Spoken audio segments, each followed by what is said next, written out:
All right, what's up, you all? How's everybody doing today? I'm gonna let you all come on YouTube.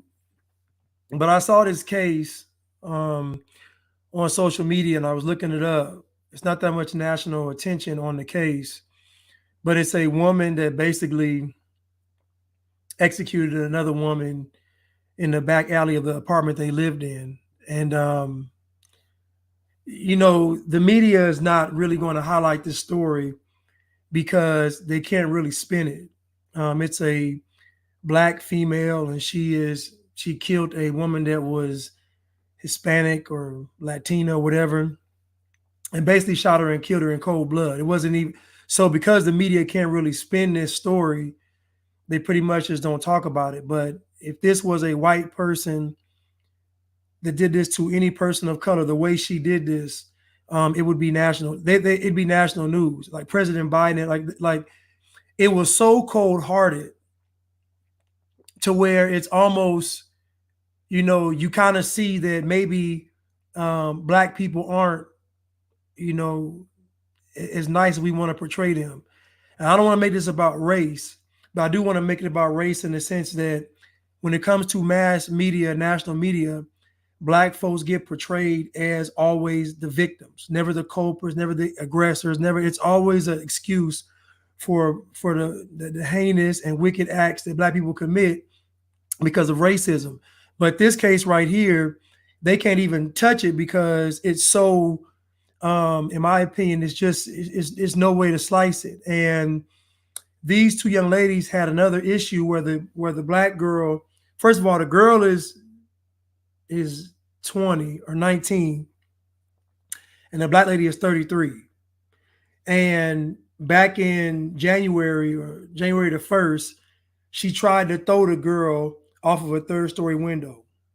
Now, again, she got released. And I talk about how black people have privilege, especially in these liberal places where they do these heinous crimes, try to kill somebody and immediately get out of jail. Like it's just insane. And we can see case after case of this. The one young lady that just got off, where she smothered her daughter because her daughter was crying too loud and she was high, wanted to go to sleep. She killed her daughter. She got off. Like black people get off for these crimes. That's why I like to highlight this, because I want to show that this quote unquote white privilege y'all talk about, it doesn't really exist. It just doesn't. Because if white privilege exists, and so does Asian privilege and Hispanic privilege and black privilege. It's not just, it's just this white privilege narrative is a myth. Anyway, I'm gonna play this video.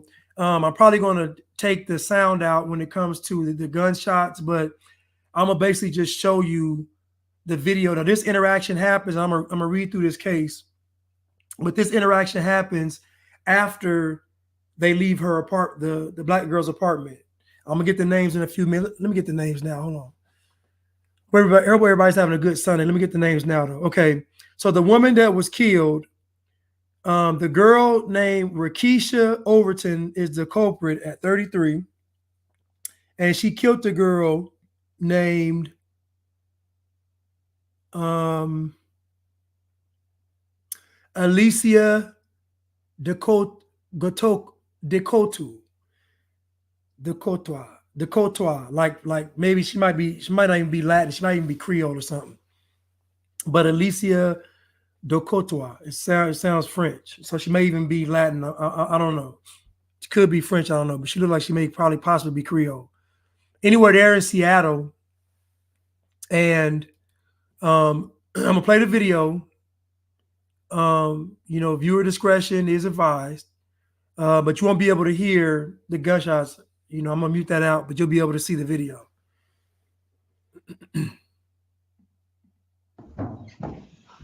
I'll blow your mouth. Sound on. I'm going to jail. Sound on. I'm going to jail.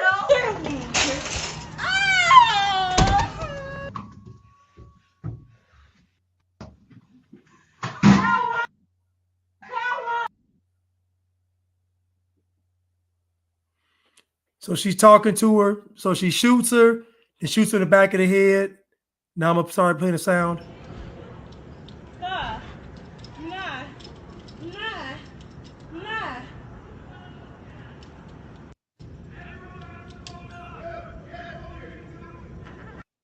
Bitch, you dead! Bitch, you dead! Bitch, you dead! Bitch, you dead! Yeah. Oh, the bitch still breathing! The bitch still breathing! That bitch is crazy! Nah, nigga! She tried to kill me! Bitch, you dead!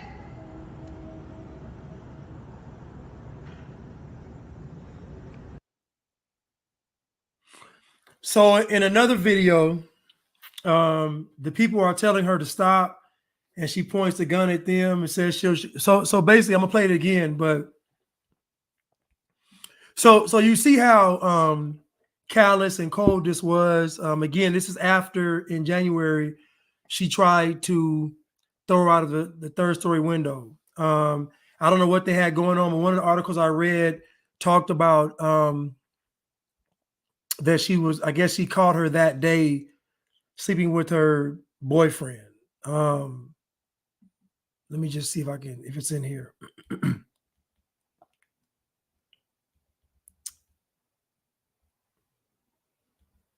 Let me see.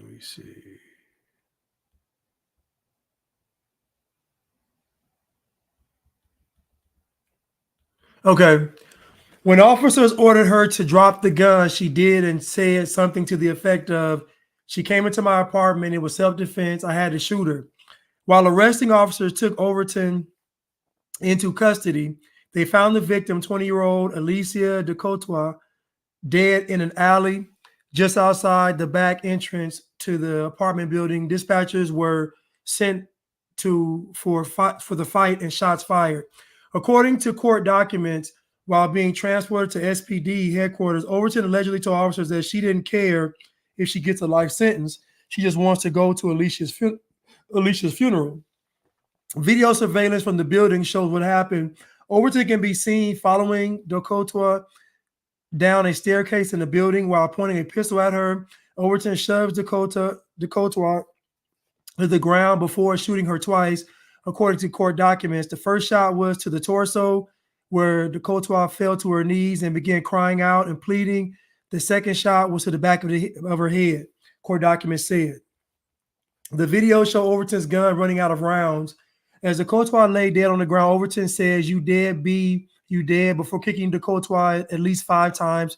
Court documents allege while kicking Decotois, Overton says the B still breathing. Witnesses said she kicked Decotois in the ribs and stomach on her stomach.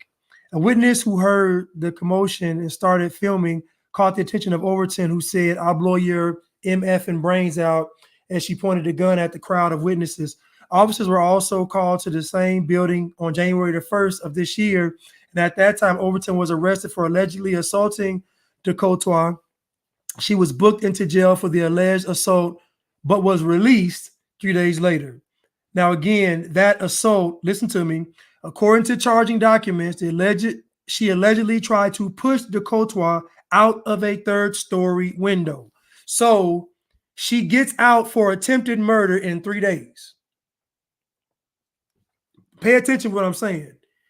She tried to throw this young girl out of a third-story window, and she got out in 3 days, attempted murder, and nothing happens. Could you imagine if a white person tried to push a black person out of a window? They're not getting out of jail in 3 days. You know this. It's not going to happen, especially in Seattle,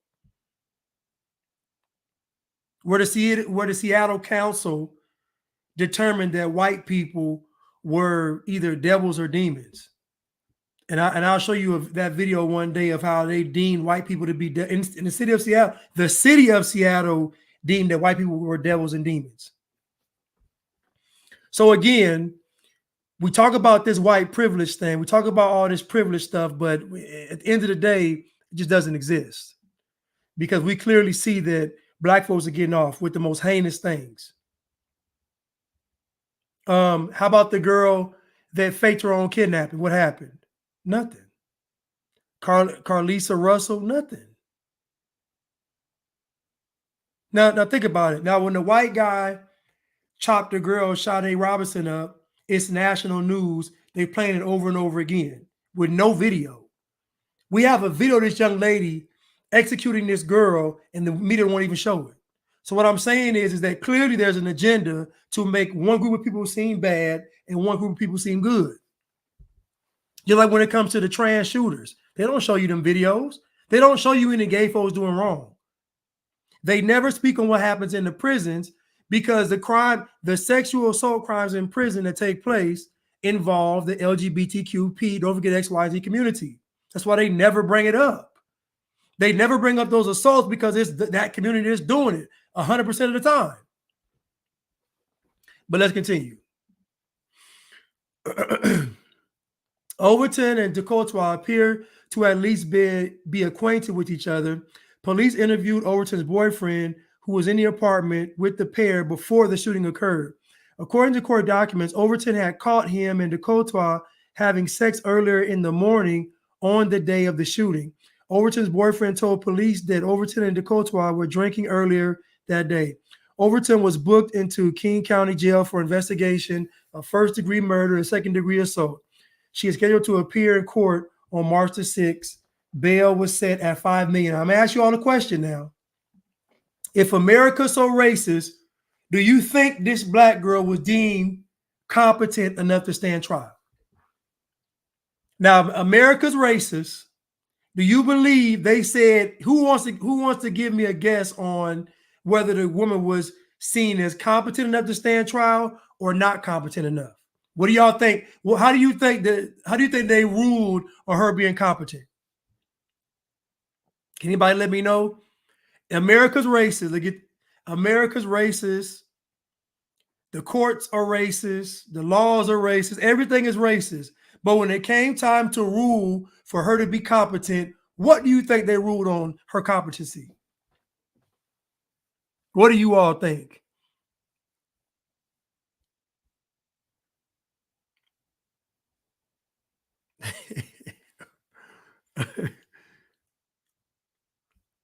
Can somebody give me an answer? What do y'all think? Nobody's answering?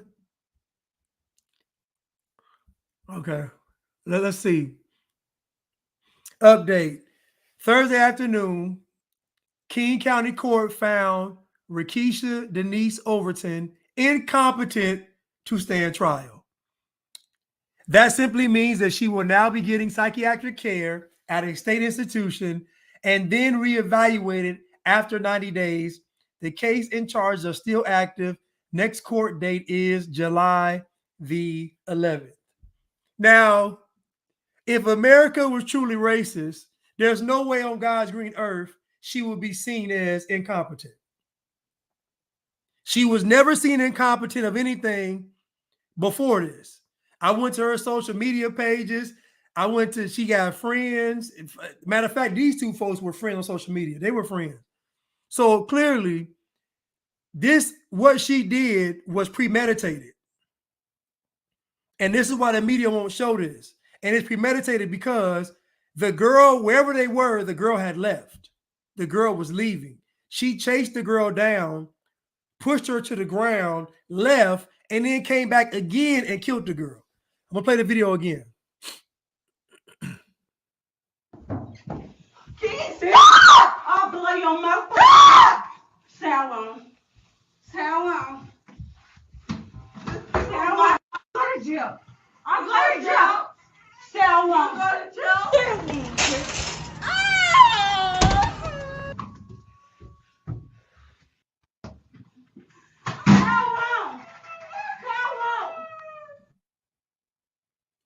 I'm muting it out because I don't want y'all to hear the gunshots. That's the first shot in the torso. Second shot to the back of the head.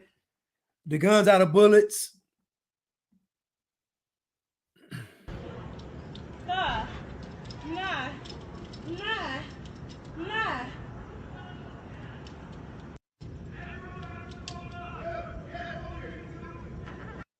Bitch, you dead?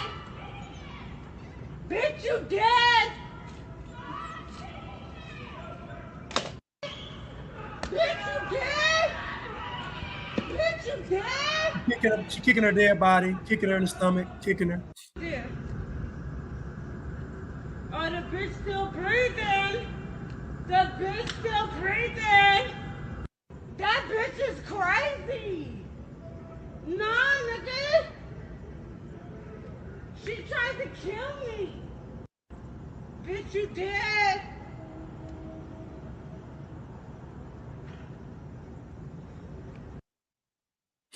So again, so because this video is so heinous and cold-hearted and premeditated, the mass media can't show it.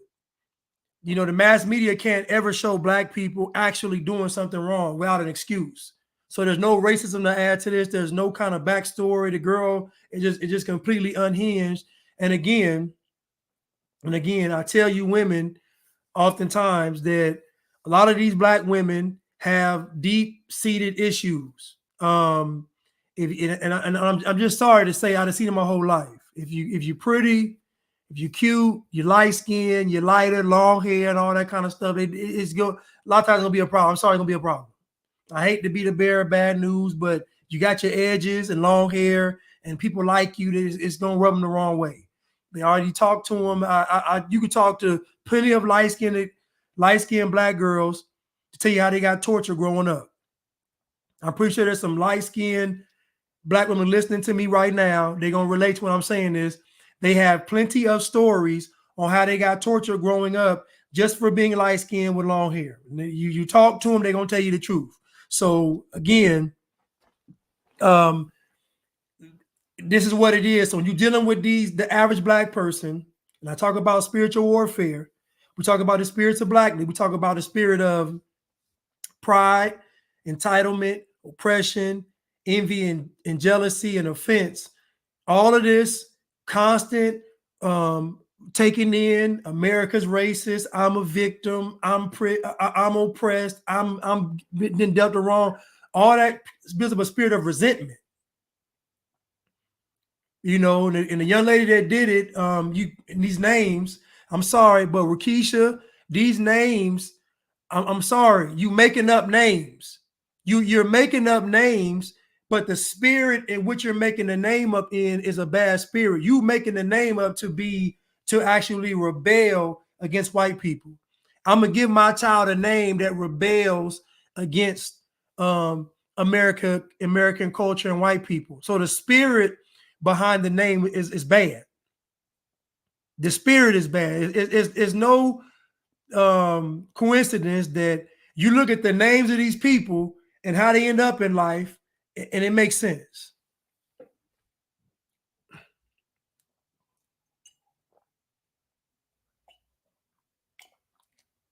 And Goddess Navi said, forget it if you blend it or you mixed, but what they don't talk about is the media talks about black in a, like just in its total, just black.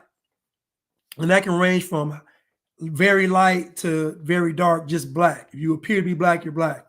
But in actual black culture, there are distinctions made between albino, between light skin, between red, between mocha, light brown, dark brown, all these colors, and it's a treatment that goes with it, and especially with hair texture.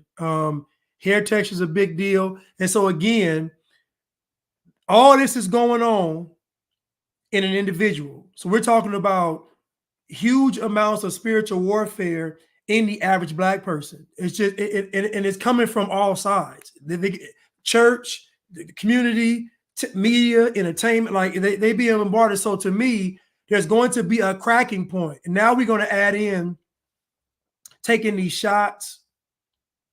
Now we're going to add in the intense propaganda. We add in all these other factors. Most black folks are going to become unhinged. And again, what is the consequence of you being force-fed and living a lie your whole life? There's going to be a breaking point. Now, this girl done left this apartment. Her boyfriend is still up there. He doesn't come downstairs. He doesn't grab her. He doesn't try to stop her. Think about this now. This girl had to go back to their apartment and get the gun. Or she had to even follow her with the gun. Either way, she left the apartment with the gun. So what's the boyfriend doing? And what you all realize is that when this stuff comes to a head, now we can just start backtracking and see where all this stuff went wrong. Weak black man, entitled black woman, gun, woke liberal city. The end result of that is somebody gonna die. Weak black man, entitled domineering black woman, woke liberal city, handgun, girl with long hair, somebody gonna die. This happened in Seattle. This happened in Seattle. So again, we think that these actions aren't going to have a reaction. The world will tell you to every action, there is an equal and opposite reaction. That's what the world tells you. So even the world understands sowing and reaping. So my question to you all is, what is the end result of constantly being fed a lie and believing it? What is the consequence of that? What is the consequence spiritually of you walking around here living a lie? There's going to be a consequence. It's going to come to a head eventually. This young lady murdered this girl. She didn't just murder her. She murdered her and wanted to humiliate her. She didn't just, she's scolding her and she's killing her. This is something different. This ain't a crime of passion. This is hate. She tried to kill her 4 months ago, and this girl is still friends with her. And this is why I tell people is that you all are giving black people a pass and they're going to end your life. You think they're oppressed and they're not. You think they're victims and they are not victims. It's a lie. So you giving black people a pass that you shouldn't give a pass to. If a person's a decent person, a decent human being, they don't need a pass. The moment you got to give somebody a pass is a problem. There's a saying where they say, give somebody benefit of doubt. There is no such thing as having a benefit in doubt. We walk by faith and not by sight. We don't walk in doubt. There's no benefit in doubt. You either believe it or you don't. This young lady, she tried to kill her in January, and you're still hanging around her. And then when she pushed you down the stairs, you believe she's not going to try to kill you. She got a gun in her hand. Oh, you thought wrong. You should have got up and ran.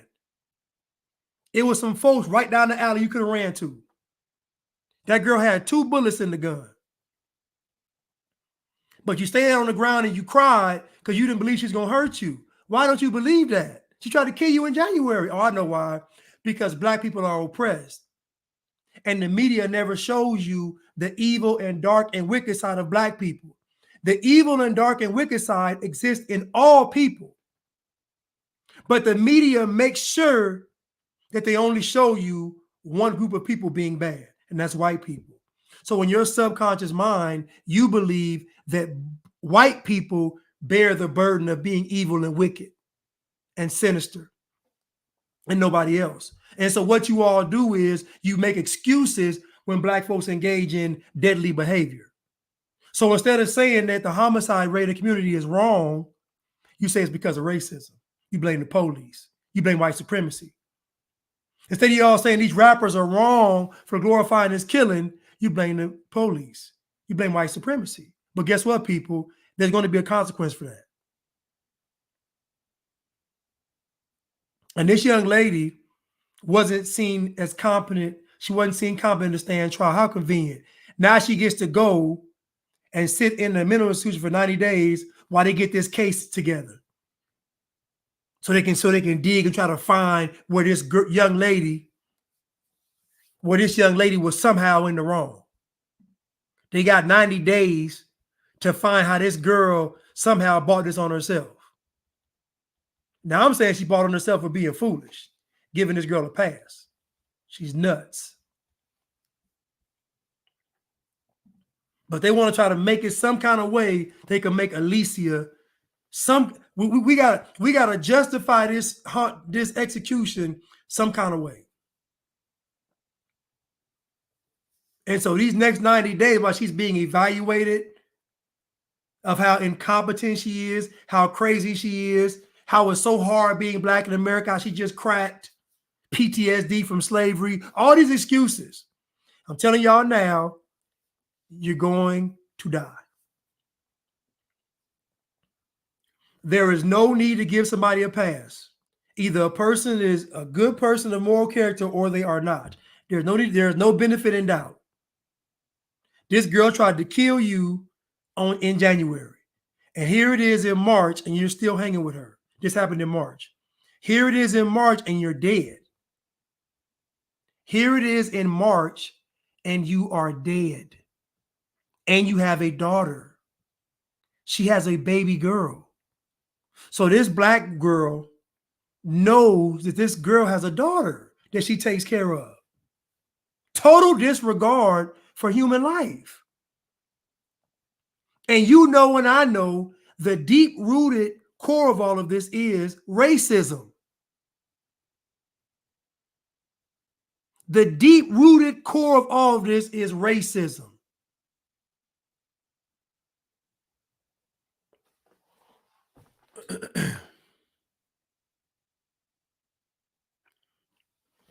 Yeah, she knows what she did. She knows exactly what she did. And she's walking away and she heard the girl crying. Think about this now. Think about how evil you have to be walking away, you hear somebody crying, and that makes you want to kill them. Think about evil, these demonic spirits, how the crying infuriates them. See, that crying lets know you're doing something wrong. It gets them furious. She heard that girl crying. She's just about to leave. Heard that girl crying and went back and killed her. No different with Eric Holder and Nipsey Hussle. Nipsey Hussle was shot on the ground. Instead of Nipsey Hussle shutting his mouth, instead of Nipsey Hussle keeping his mouth closed and shutting up, all right, you got me. You got me. Eric Holder was leaving. Eric Holder was leaving Nipsey Hussle. All right, you got me. Because you thinking Eric Holder ain't gonna do nothing to you. He just shot you. Eric Holder came back and shot Nipsey in the head and then kicked him in his head. He shot him in the head and then kicked him in the head. That's called hate. So I'm telling you right now, I'll play it again. You can give people the benefit of doubt if you want. You can listen to the media all you want. But I'm telling you now, their goal is to get your head knocked off. There was that transformer in Canada where the transformer came into the store, got mad at something, went back out and got an axe, hit somebody in the stomach with an axe, and then hit dude in the face with an axe. And they tried to give the transformer 4 years for hitting somebody in the stomach with an axe and hitting the dude in the face with an axe. They tried to give the transformer 4 years. They had to go back to court for a different sentencing. The transformer was sentenced to 4 years for attempted murder. It was such outrage, they had to go back to court and re-sentence the transformer. So what I'm telling you all is there's an intent by the media to make you believe that the only people that are bad in the world are white people. And anybody living in the Black community knows that is a bold-faced lie from the pits of hell. I'm gonna play it again. I'll blow your mouth. Sound on. Sound on. Sound on. Go to jail. I'll go to jail. Sound on. Go to jail.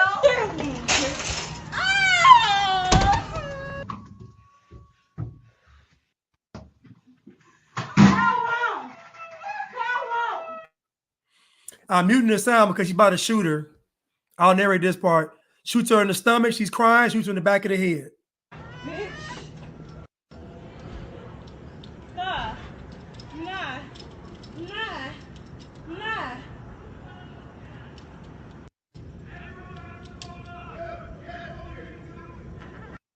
Bitch, you dead! Bitch, you dead!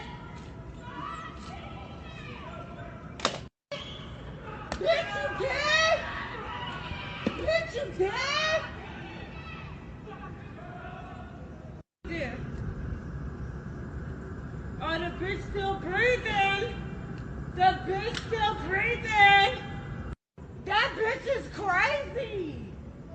Nah, nigga! She tried to kill me! Bitch, you dead!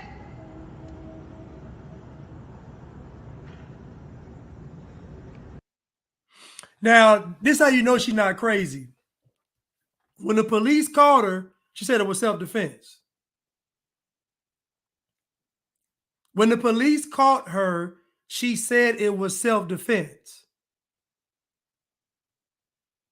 The folks down the alley seen the whole thing. But when she got caught, she said, so if she was really crazy, she would have said, I don't know what happened. I don't know what I did. No, she said it was self-defense because she don't want to go to prison. But when it was time to stand trial, she had her competency hearing, and guess what? She's not competent. Now she has 90 days to get evaluated to let them come back and say, oh, she's actually crazy. Oh, okay, I get it. I get it. No, I'm going to stop using mental illness. I'm going to stop using these terms to make people say like these people ain't crazy. People ain't crazy. These people are filled with hate and they're evil. That's the difference. They're wicked. And we've never really seen Black folks examined for being wicked and evil. But guess what? That's in all people. We have to fight against our flesh. That's not a racial thing. And when I highlight these things, I do it because I'm showing that human beings are human beings. Good and bad, righteous and wicked. Like it's a human characteristics. Nothing to do with race. But the media wants you to believe that it's just white people.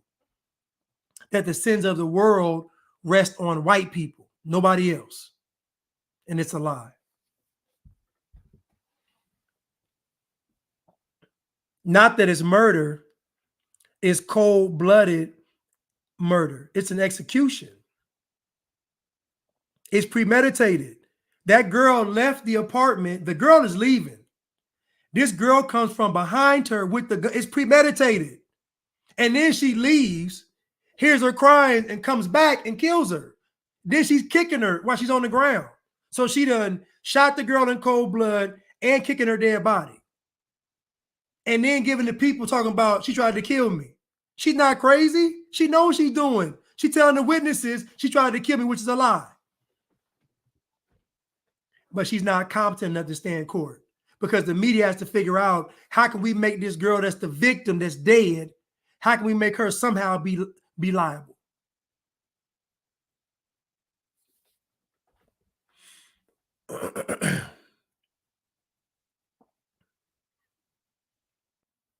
Yeah, the neighborhood is mad. Yes, they're upset.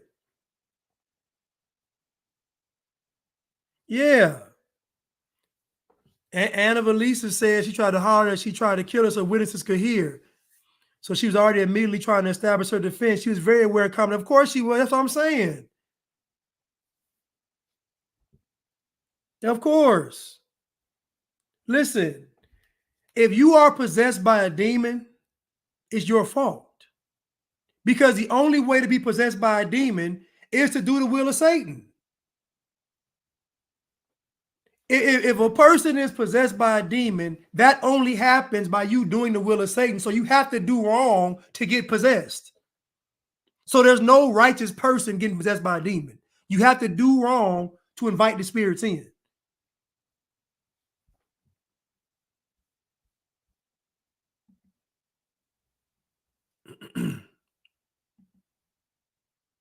You got to do wrong to invite those spirits in. So it still ain't no excuse.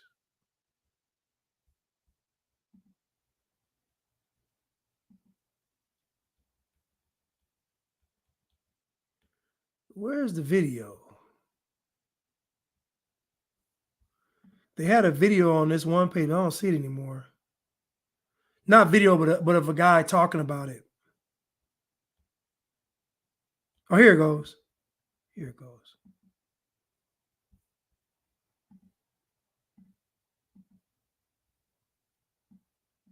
Here it goes.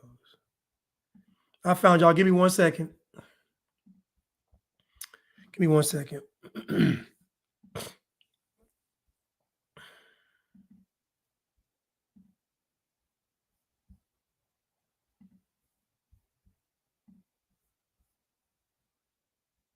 An Everett family is demanding justice after their loved one was shot and killed in an alley in downtown Seattle. The victim now identified as 20-year-old Alicia Dakota.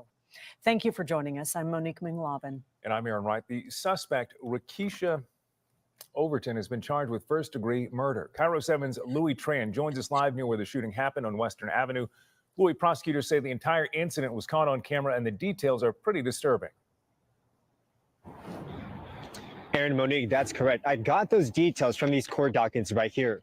Police say that this all started with a fight between the suspect and a victim on the third floor of this building right behind me. Guys, come here. Moments later, police say that the suspect shot and killed the victim outside of this back door, execution style. I knew I lost somebody I loved so much. Jessica Siha is remembering the moment when she got a call that changed her life forever. That was my baby sister. Last Sunday, Seattle police say that Alicia Dakota was shot and killed in this alley in Seattle. Witnesses first reported gunshots on the third floor of this building. Moments later, detectives say 33-year-old Rakesa Overton. So what we found is that she was trying to shoot at her upstairs. So witnesses reported gunshots upstairs. So that means that the boy, so again, boyfriend upstairs, she's upstairs, Alicia upstairs, Rakesa, Alicia upstairs with the boyfriend. So shots happened upstairs. And the girl left. I don't know why she wasn't running for her life. I don't know. But again, in her mind, she's thinking she's not going to try to kill me. I don't know why she didn't think that. But so the shooting happened upstairs. Now, keep in mind, this young lady has a daughter. And this girl knows this. Let's continue.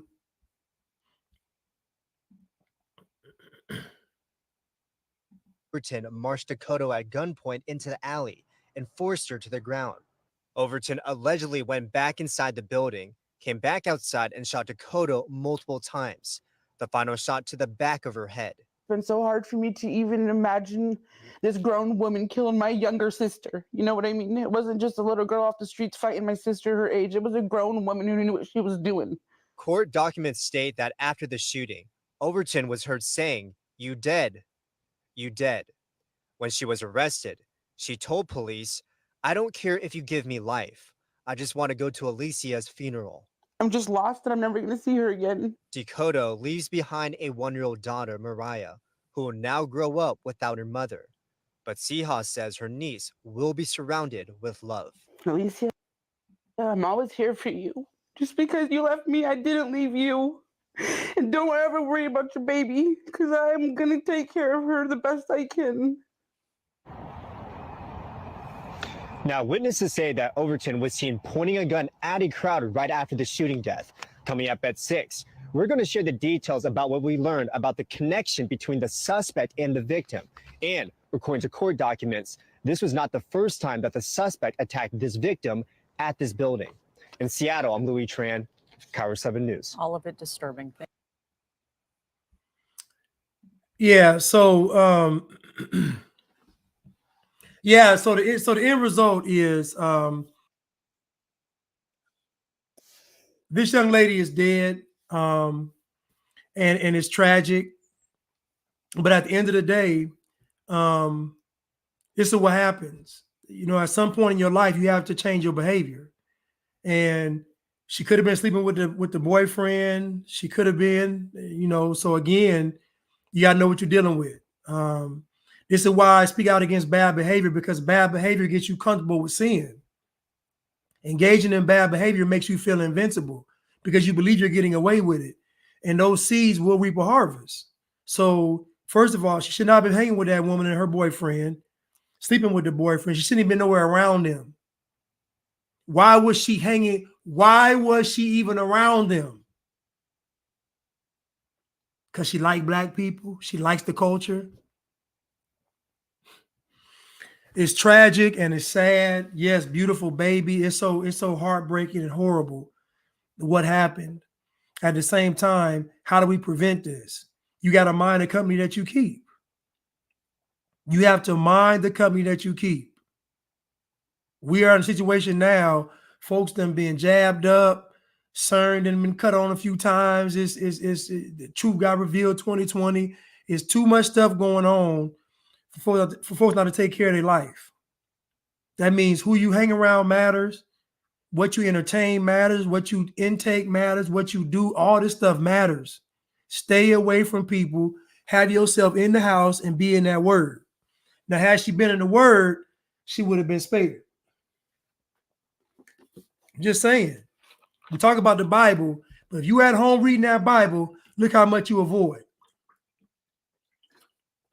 If you at home reading your Bible, only thing people gonna get you is gonna be either a home invasion, a lightning strike. It gotta be something drastic to get you if you at home in that word. I'm just saying. Simulated Student says the companion of a fool will be destroyed. And this year, there's no way y'all can make me believe that Rakesha wasn't a fool. Listen how Rakesha's even talking to the girl when she got the gun. Say I won't do it. Say I won't, like, just that. When that girl shut that door, that girl's supposed to ran. That was God. I don't know why that girl stood on them steps, but she figured she ain't gonna kill me. That girl, she took off and ran. It was some people right down the alleyway she could have ran to. All she had to do was run. She would have been safe.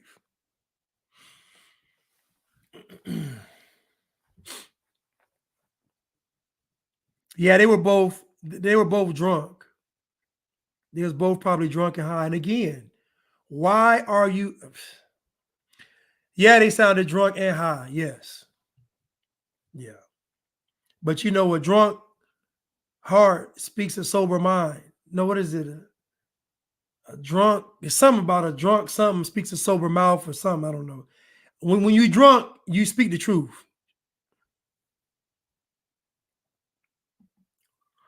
But let's continue. Let's continue.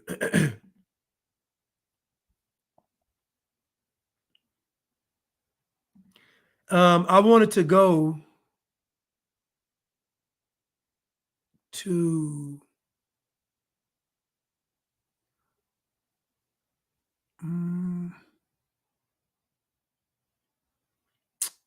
where was it? Where was it? I'm sorry.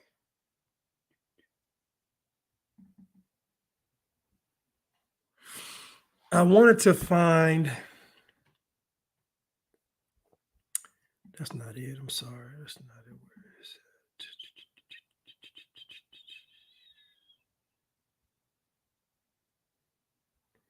Where is it? Where is?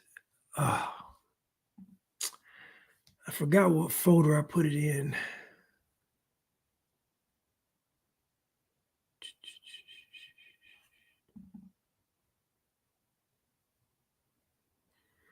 I wanted to show the guy that set himself on fire. And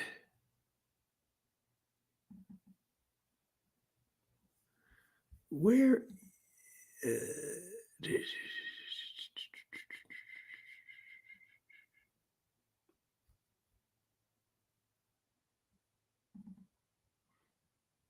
the guy that set himself on fire.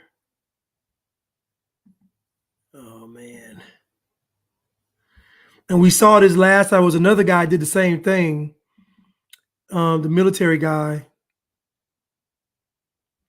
set himself on fire. I think that was last month. So we've had two people do this. And again, you know, this is just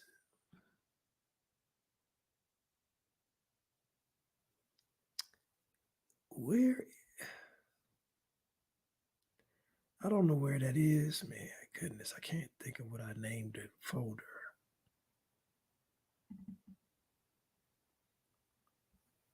I'm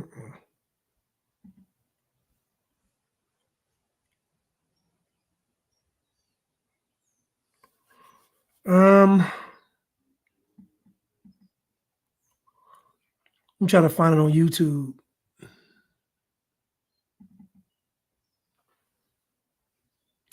I can't find it.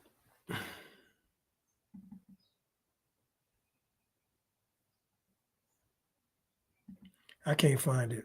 Sorry about that. But even the guy that set himself on fire, you got to think, what's making a person do this? You know, the guy, obviously, he's a liberal. And another thing, like people that do mass shootings and burn themselves up, all that, they're liberals. That's a liberal mindset. Because a liberal mind says it's somebody else's fault. I'm going to make a statement. Most mass shooters are liberal. They're not conservative. You think about it. Why would a conservative shoot a school up? Or like it don't make, like mass shootings are a liberal ideology.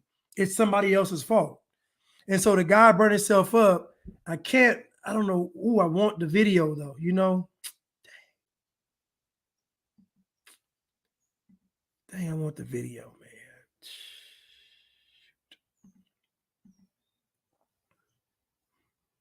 I just don't remember where I put the.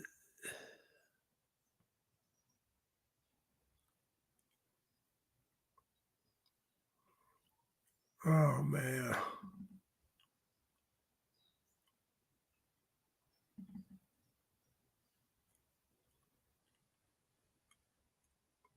Oh man.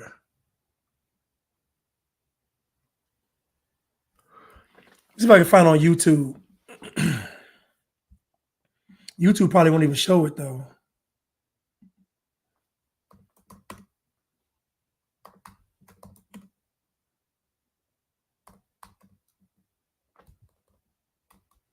Let me see. Man burns himself, Trump.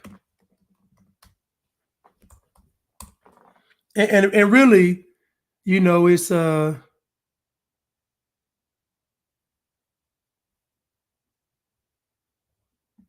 me see.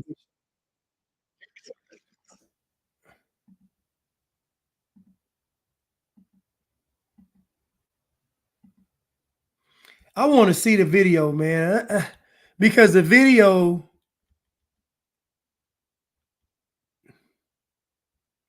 and it's all an attempt to make Trump look bad. Now imagine people setting themselves on fire to make Trump look worse. Imagine people making themselves martyrs. I don't know why I don't have that folder in here.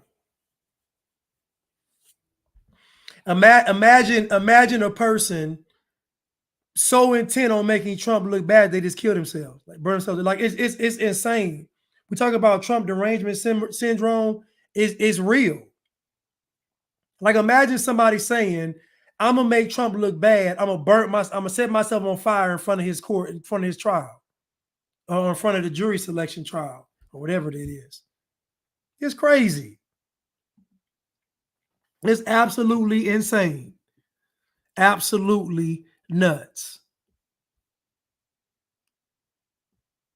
And so now the media subconsciously you got people correlating in their minds what happened to this guy with Donald Trump.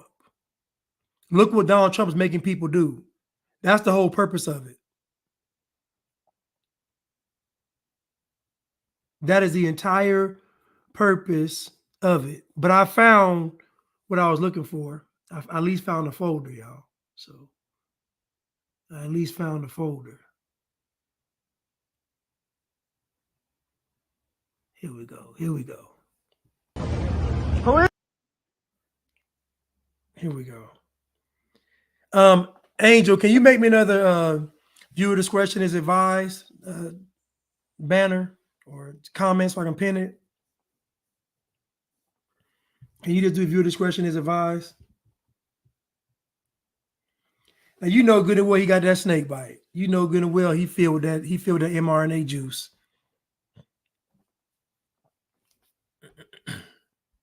Hey, police! There's a guy lighting himself on fire. He's like, so he's pouring the food on himself. Thank you, Angel. He's pouring food on himself right now, and folks are standing by and watching. Now, if y'all really cared, y'all would have tackled him. Y'all, if y'all really thought y'all would have ran over there, y'all would have. But it's a bunch of liberals. Their mind is so. But he's a liberal. A bunch of liberals watching him, and again, he's about to do this, and I know he's a liberal because it's what he's doing. Mass shootings are a liberal response to society. Unaliving yourself and burning yourself up. These are liberal. This is a liberal ideology because a liberal believes that it's somebody else's fault. The premise behind all of this is it's not my fault. This is how they operate. And so what you call the left always has somebody to point the finger at and blame. Always. And so you look up the bio of any mass shooter, look into their history, and you'll see that they are liberal. They have liberal ideologies. I remember one guy in Europe, I did a video on this, but the guy in Europe did that mass shooting in France, the white guy, he said, this is what he actually said. He said, I'm doing this mass shooting, he said, and I know that the media is going to blame Donald Trump. He said, I'm going to cause chaos and havoc in America by doing a shooting over here. He said it. So my question is, how would this man know that if he did a mass shooting in France, the media would blame Trump in America? Why would he say, I'm going to mess America up by doing this shooting over here? Because he knows the media. He knows what the media is going to do. And so at this point, if you're still listening to the media, you got to be out your mind. You got to be nuts. You got to be crazy. I'm going to try to find that story again of that guy, that mass shooting in France. I did a video on it, though, but just talking about the mindset of these people that do this kind of stuff. They have a liberal mindset because a person that has a conservative mindset or even a God-fearing mindset, you don't look to blame external things. You look inward to take responsibility. And that's the difference between, to me, what we do on this side with Christ and everybody else. On this side with Christ, it's our fault. It's nobody else's fault. It's our fault. We have to get right with God. We have to try to measure up. We have to try to seek perfection. It's all a self-initiated process. It's nobody else. It's me. It's the individual. I got to seek and I shall find. I have to knock and the door shall be answered. You know, it ain't no outside. It's in here first. Then I'm going to go out. But it starts right here. That's why you got to choose God. You have to choose God. Anyway, let's continue.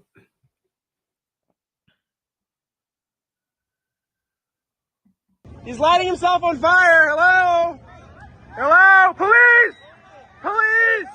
Fire! Holy shit. Now, this guy lit himself on fire like an idiot. And as a sign of protest. Now, I believe that the devil was talking to him. Now, the devil mentioning everything but how much it's going to hurt. The devil is mentioning you're going to get their attention. You're going to be a martyr. You're going to be a martyr. They're going to remember you forever. You making a bold. The devil telling him everything except how much it's going to hurt. So before he's lighting himself on fire, he's thinking about how the world's going to see him. And we already know that the devil will always give you what you want, but he will never let you enjoy it. So although the devil is pumping his head up, they're going to immortalize you. They're going to make movies about you. They're going to write books about you. All the stuff the devil telling him. But when he lit that match and that hot flame got to him, he started dancing. I see him. He started doing the Crip walk, the blood walk, the gangster walk, all of them. Holy shit! Ah, police! Ah, fuck! Fuck! Police! Fuck! Now, part of when you're on fire, right? What they don't tell you is you never hear anybody making noise or because there's no oxygen. There's no air. Like when you engulfed in flames, you can't breathe. And that's why usually they pass out, because they can't breathe. But again, the devil told him, you'll get everybody's attention. You're gonna have the world watching you. It's no different than taking Christ up on top of the mountain and say, all this can be yours, all these kingdoms you can see gonna be yours. If you just but kneel to me. Same thing with this. Devil telling somebody that you won't be immortalized behind this. Let's continue. He never met him. Ah, god damn. Ah! Now you see his legs kicking because of the pain. The largest organ on your body is your skin. Now, they calling for the police. They're across the street. They don't know what's going on. But y'all said they was racist, though. So if the police are racist, if they're so racist, why didn't they rush to save the white man? If the police are so racist, why didn't they rush to save the Human Torch? All right, let's continue. You don't have water? Jesus Christ. Them legs is shaking and kicking. Them legs is shaking because you can see his flesh is getting burnt down to the bone. Let's continue.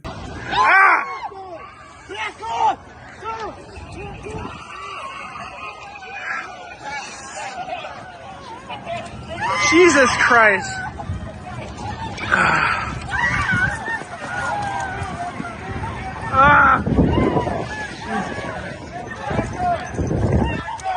Now all these folks crying and cursing, and then nobody go over there.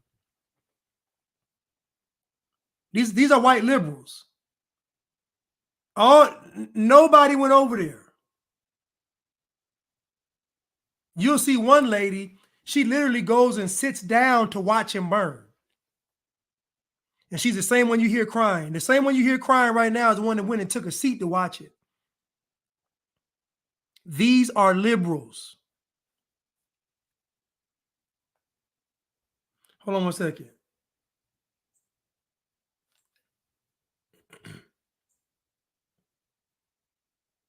These are liberals.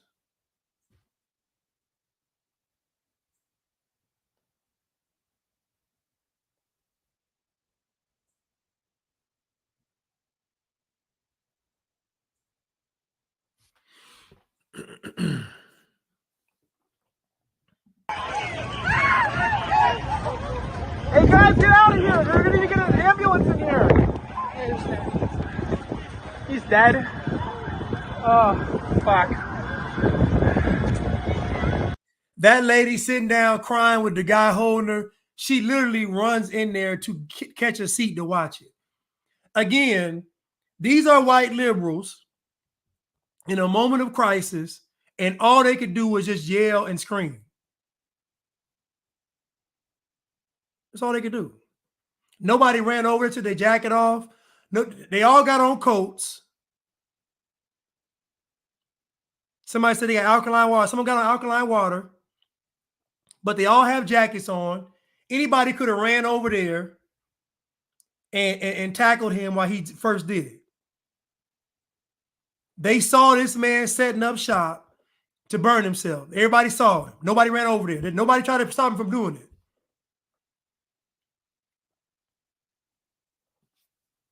These are white liberals. These are the same people that black people follow. White liberals. Listen to to them. Jesus Christ.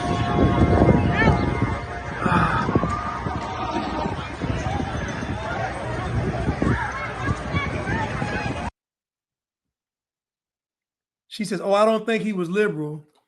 It's a liberal act. He's liberal. This guy's liberal. He's actually. They said he worked for, was it Biden administration, like, or somebody, Clinton or something. I think he's a liberal. He's a known liberal. Again, most folks that you all see that do this kind of stuff, it's a liberal. Think about the mindset. A person that's self-empowered doesn't behave this way. You only behave this way when you have external factors controlling what you do. Mass shootings are liberal acts. When the homicide rate in the black community is it's a liberal ideology. So if you look into most mass shooters, even most serial killers, they're liberal. Go read up on them and see their views, their social views and political views. They're liberal. This is not a conservative ideology to burn yourself up to make a statement. It doesn't exist.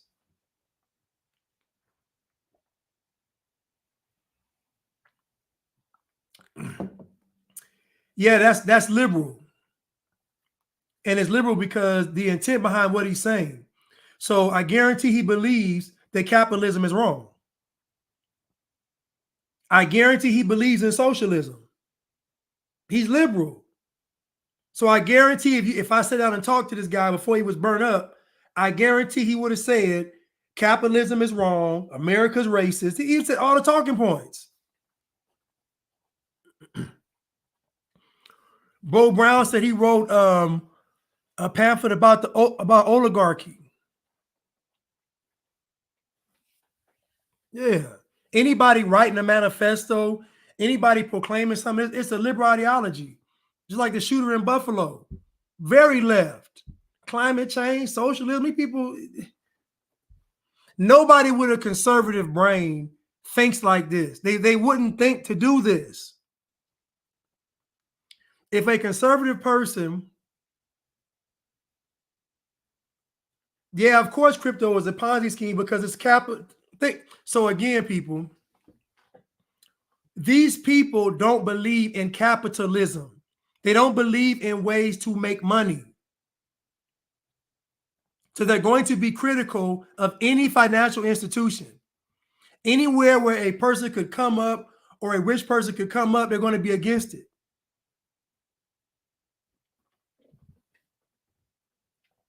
This is a liberal tactic.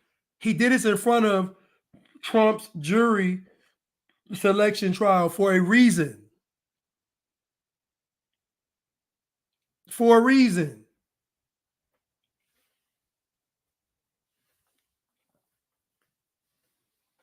Why wouldn't he do this in front of when Biden spoke again? Why not do it in front of the White House? If he's so concerned about making a statement, why not do this in front of the White House? Yeah, he's a liberal. He don't want to make Biden look bad.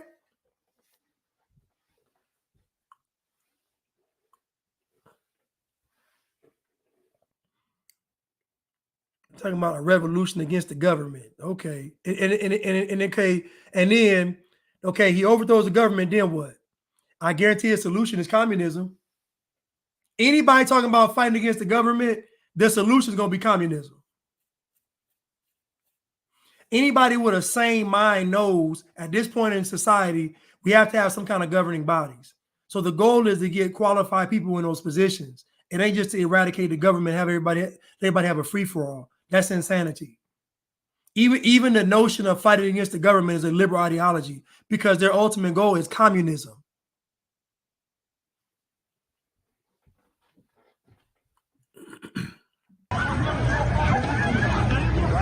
What's funny is he's still burning. Like they still, like y'all got the fire extinguisher and this man is still on fire. He is literally still burning. And they just standing there.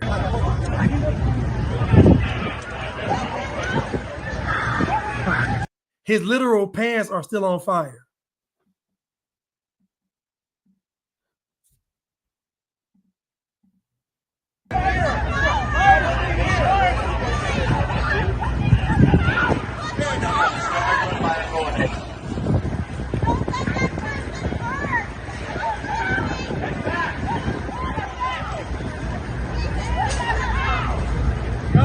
Finally, they hit him again with the fire extinguisher. Finally, goodness. Jesus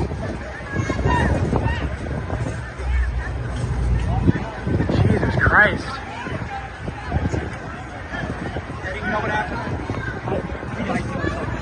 I have the whole video if you guys need it or anything. It's insane. The whole video? The whole video. I was right in front of him as he's pouring it, and I have the whole video if you guys want to see it. Yeah, I got the whole video. Yeah. It's just, yeah, I got it.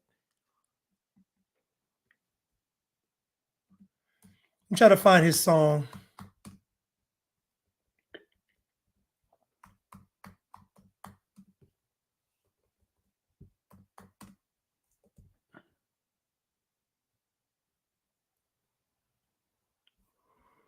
I gotta find the guy's name so I can. Trying to find a video of him singing.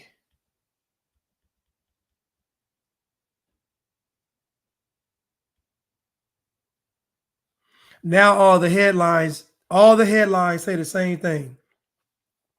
Man sets himself on fire outside of Trump trial. That's what all of the headlines read. And the average person's mind is going to say Trump made him do it.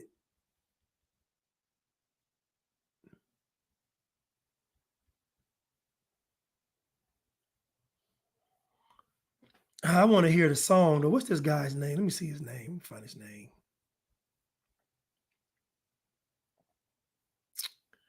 Let me see his name so I can.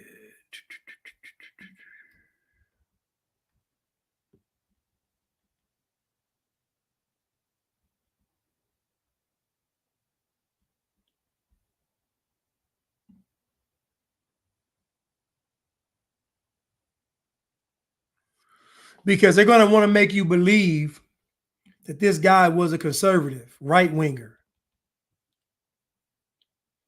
But if you really pay attention to it, you'll see through the BS. They'll try to make you believe that these are Trump's supporters. This is how they think. They unhinged. They crazy.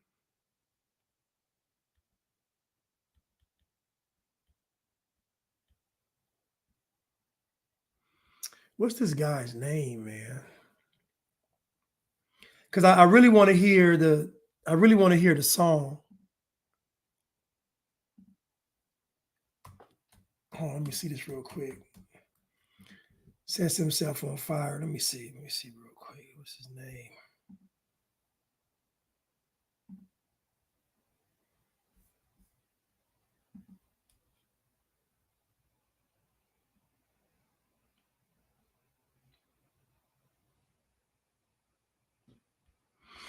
Anybody had this guy's name? Why don't they say the man's name?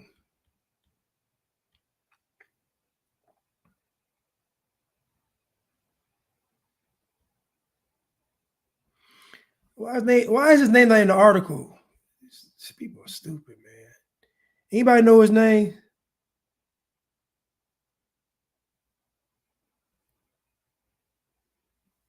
Toria Brooke.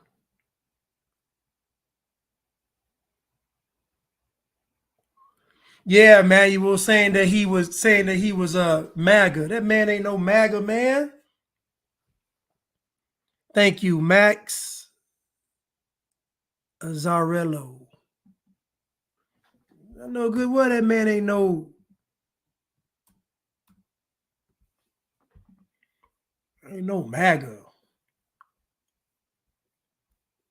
And I'm not saying that MAGA folks can't be crazy.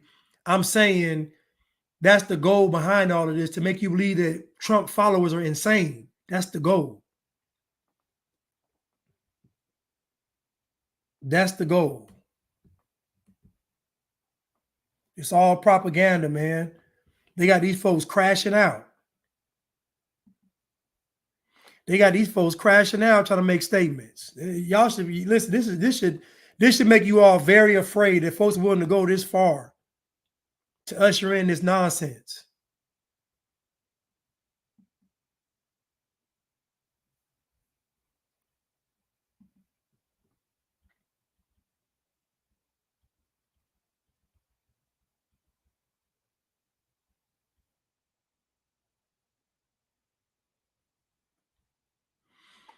Hold on, Diamone. What's that girl's name? Hold on.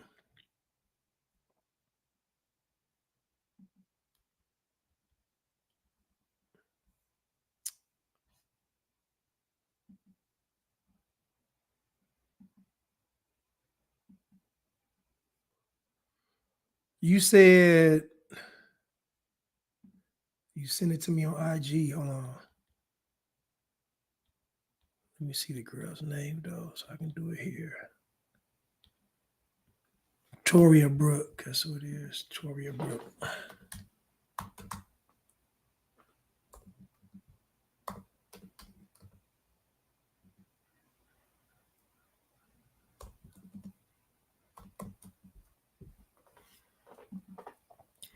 Let me see. Tory.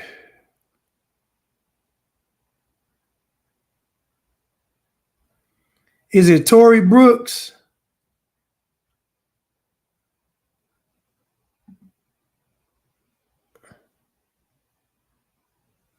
No, this ain't it.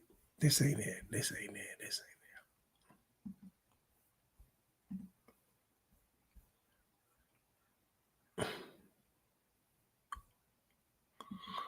it. Okay. Toria Brooks. Let me see if I can find it.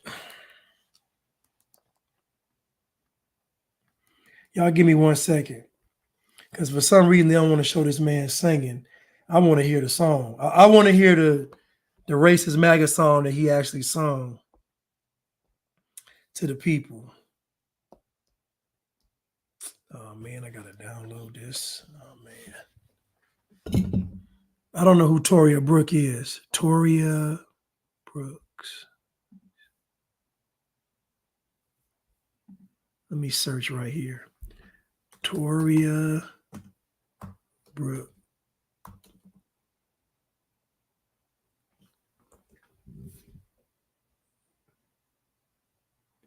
Hey, I don't see her at all. The real Toria Brooks 2.0.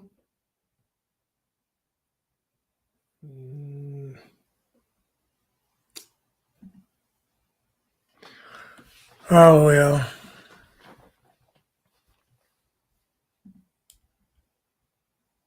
Even when I type in his name to search,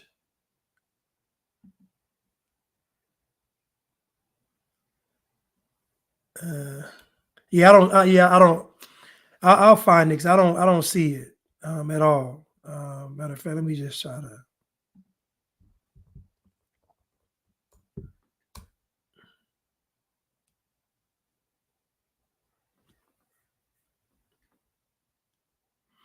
Yeah, Tori. If you can, Diamone, just send it to my my my page. It's hashtag Free Blanche. Send it to that page if you can. That way I can put it in here. This is the name of the page right here.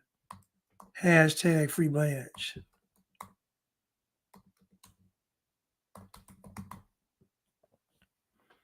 Yeah. You can send it to that page. That's what I have open on my computer. Anyway, but yeah, but that's the goal though, to make you believe that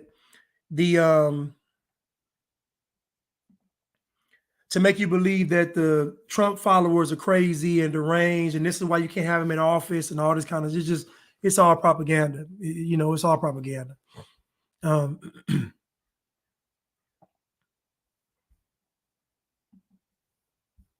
You said the real.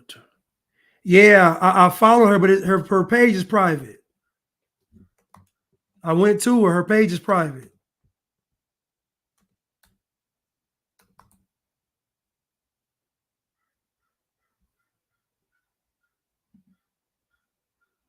Yeah, her page is private. Yeah, her page. I can't get on there. Her page private. But let's continue though. We'll come back to the Human Torch. So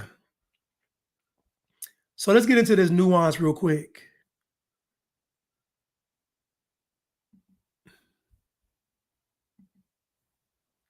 Don't think that at all that what's happening in Gaza is genocide. I think it's an unbelievable smear against Israel. I've covered that war as I've covered many others. Don't you think it's a self-inflicted smear against Israel? No, I mean, I was in Ukraine last year. Are the Ukrainians committing genocide?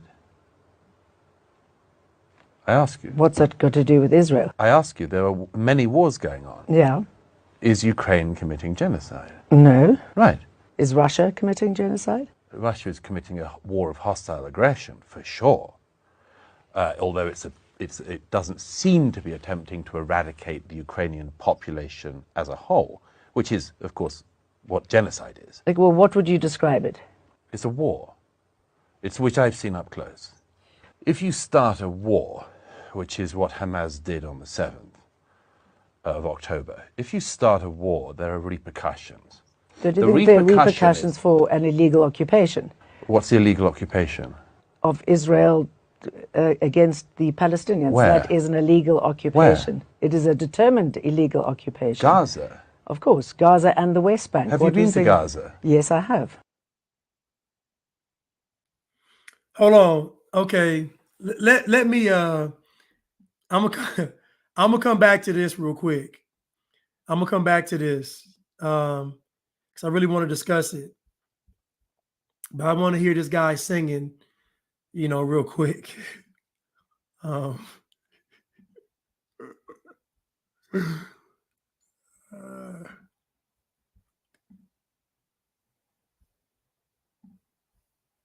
Start a fucking revolution. Start a fucking revolution. Start a fucking revolution. You've got nothing to lose. Start a fucking revolution. Start a fucking revolution. Start a fucking revolution. You've got nothing to lose. So the average person is going to believe that what he's saying is right-wing, conservative, revolution. But again, when you hear the term revolution, that is communist rhetoric. And like I said before, when he's talking about going against the system, he's talking about communism. He's talking about socialism. He is not, because anybody with a sane mind knows you have to have some kind of form of government in 2024. You have to. Society is too corrupted to not have some governing bodies. I'm sorry. I don't trust enough people to do the right thing with nobody without a consequence. I don't. So listening to him, you believe he's American and patriot, because even the theme, even the cadence of the song is, hold on, what's the song? Glory, glory, hallelujah. Glory, glory, hallelujah. It's the same, and all it's psychological. So the average person is going to believe that this guy is a somehow Trump supporter, and I guarantee he's not. No conservative person that is truly conservative is going to light themselves on fire. No conservative person is going to light themselves on fire or shoot up a school or bomb something. It's just not, it is not how that works. And so all of this is a tactic to just make Trump look bad, to make you believe that if Trump gets in office, these kind of folks are going to run rampant. And it's funny because, right, Brandon, his truth is marching. And his truth is marching on. Same kind of cadence. Right-wing, Christian, evangelist. It's the same rhetoric. Anti-white agenda. It's the same thing. It's no different. It's the same anti-white rhetoric. These white folks are crazy, and if Trump gets in office, they're going to become even more crazy. Even though Trump is already, you know what's funny? They're making you believe that Trump has never been president. They're making you think about the psychology behind the media. They're acting like Trump wasn't a president. They're making you believe that he's going to do something totally different as if he was never president before. You got to remind folks he was a president for 4 years. You got to actually remind him, listen, man, he was president before and you didn't die. You got to shake for like, listen, man, he was president before and you weren't a slave. Like, you got to remind folks. Do you know how intense the propaganda has been these past 8 years? This propaganda has been so intense that the average person is already brainwashed.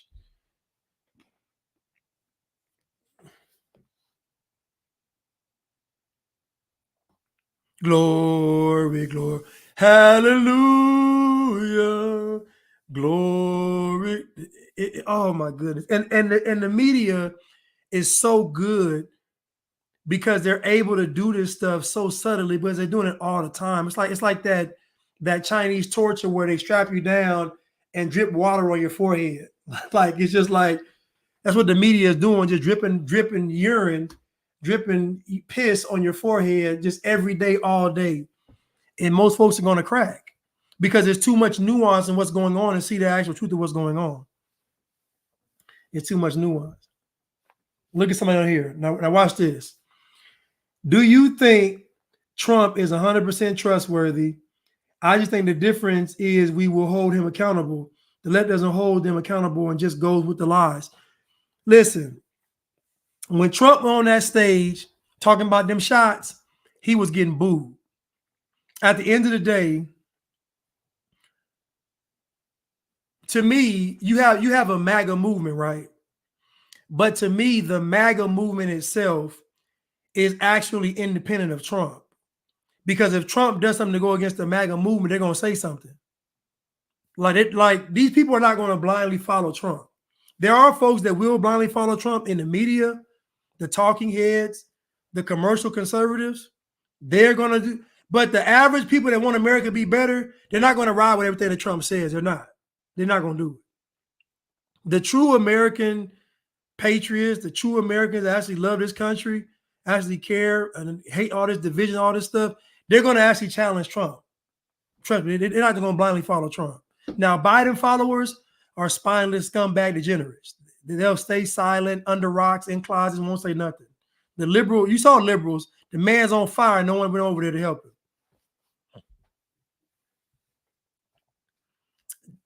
Jeff the Gent said the song is the battle hymn of the Republic. Glory, glory, hallelujah. Glory, glory, hallelujah. His truth is marching on. I mean, listen, it's possible that he's a Manchurian candidate. It's possible that he was brainwashed. It's possible that other stuff, or it's just possible that he's just a liberal. This is what they do. Communism, they believe in this kind of, think about it. Liberals will sit on the freeway to get ran over for climate change. Like Think about how liberals put themselves in harm's way to make a point. Like liberals are, they don't like, think about the average liberal doesn't actually value their life. They don't value themselves without some kind of cause attached to their life. So again, I just think he's just a liberal. I think most of them at this point, he filled with MR. Like, just think about the propaganda he's under, the mRNAs and all that. He just, come on, man. It's just a lot. Right? It's just a lot.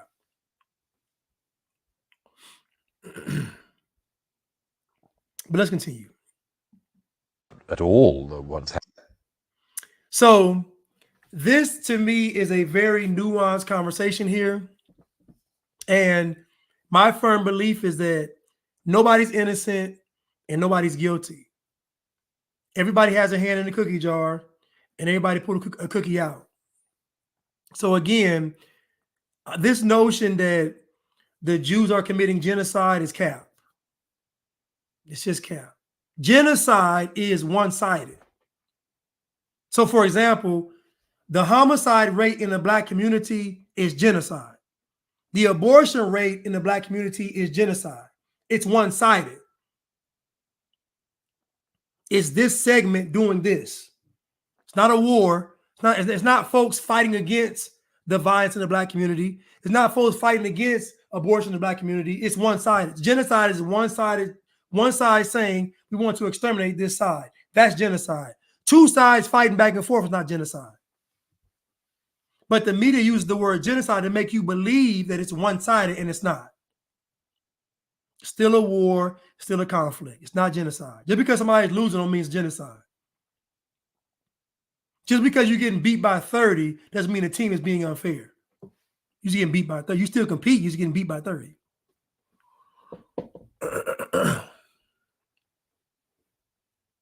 But let's continue. I just want to just talk about this conversation because it's very good. I don't know who this guy is, but this conversation is what nuance and context is in a conversation. You have two liberals talking, but you have one that's more centered as a liberal and one that's further to the left as a liberal. But you have two liberals talking, one liberal with some conservative views and values, and the other one just a liberal, period. But they're talking, and he's challenging her on her rhetoric and her propaganda. You speak, and again, context and nuance matters because it brings out the truth. You can't just say something. Oh, it's genocide. Based on what? It's not genocide. They're having a war. They're fighting each other. What the media is doing is trying to justify why they are fighting. They're trying to justify why Hamas did what they did, or justify why they're justifying why there's a high homicide rate in the Black community. Oh, it's racism. They're justifying why it's a high abortion rate. Oh, women's rights, reproduction rights. Like they're trying to justify the sin. It's what the media does. The media try to get you and I to justify the sin. Let's continue.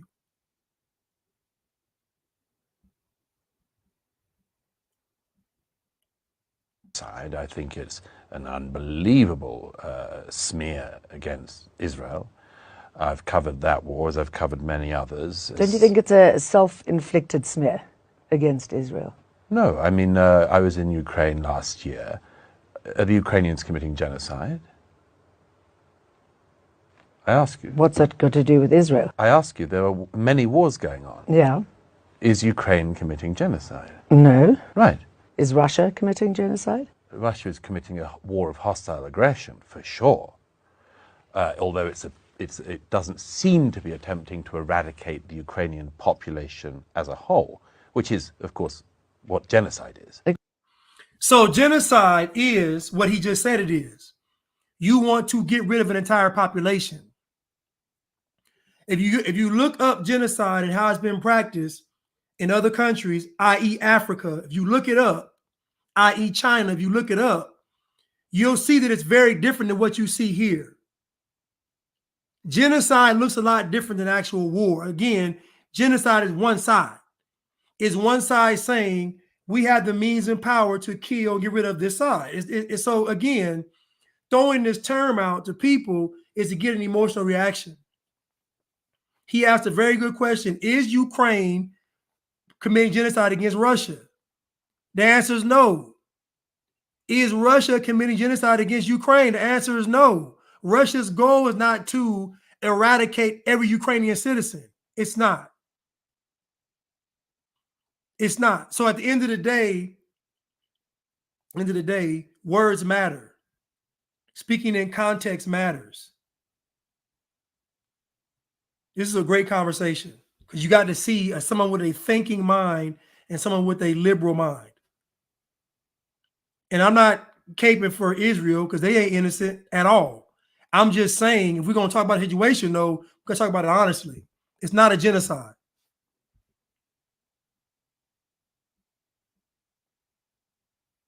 Well, what would you describe it? It's a war.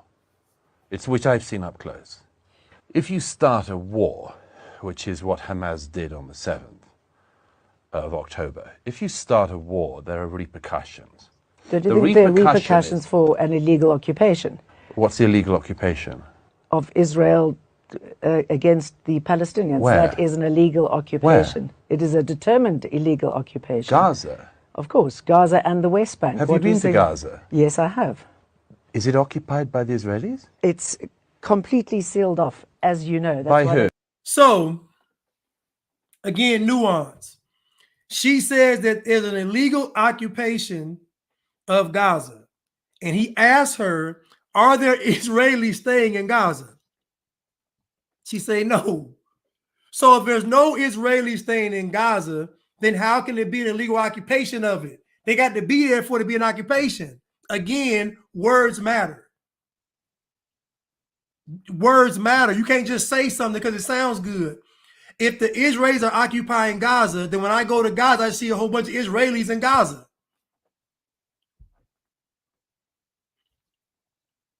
If they are occupying Gaza, then I should see a whole bunch of Israelis occupying Gaza. And again, we're not saying that Israel is innocent. I'm saying we're having a discussion. We got to have it in context, with nuance, and in truth. You can't just say something. If Gaza is being occupied, then it should be some Israelis there occupying it. This is common sense.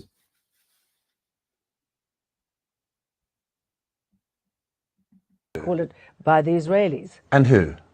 By the Israelis, by the US, and whoever else supports and who else? The Israelis. Isn't that enough?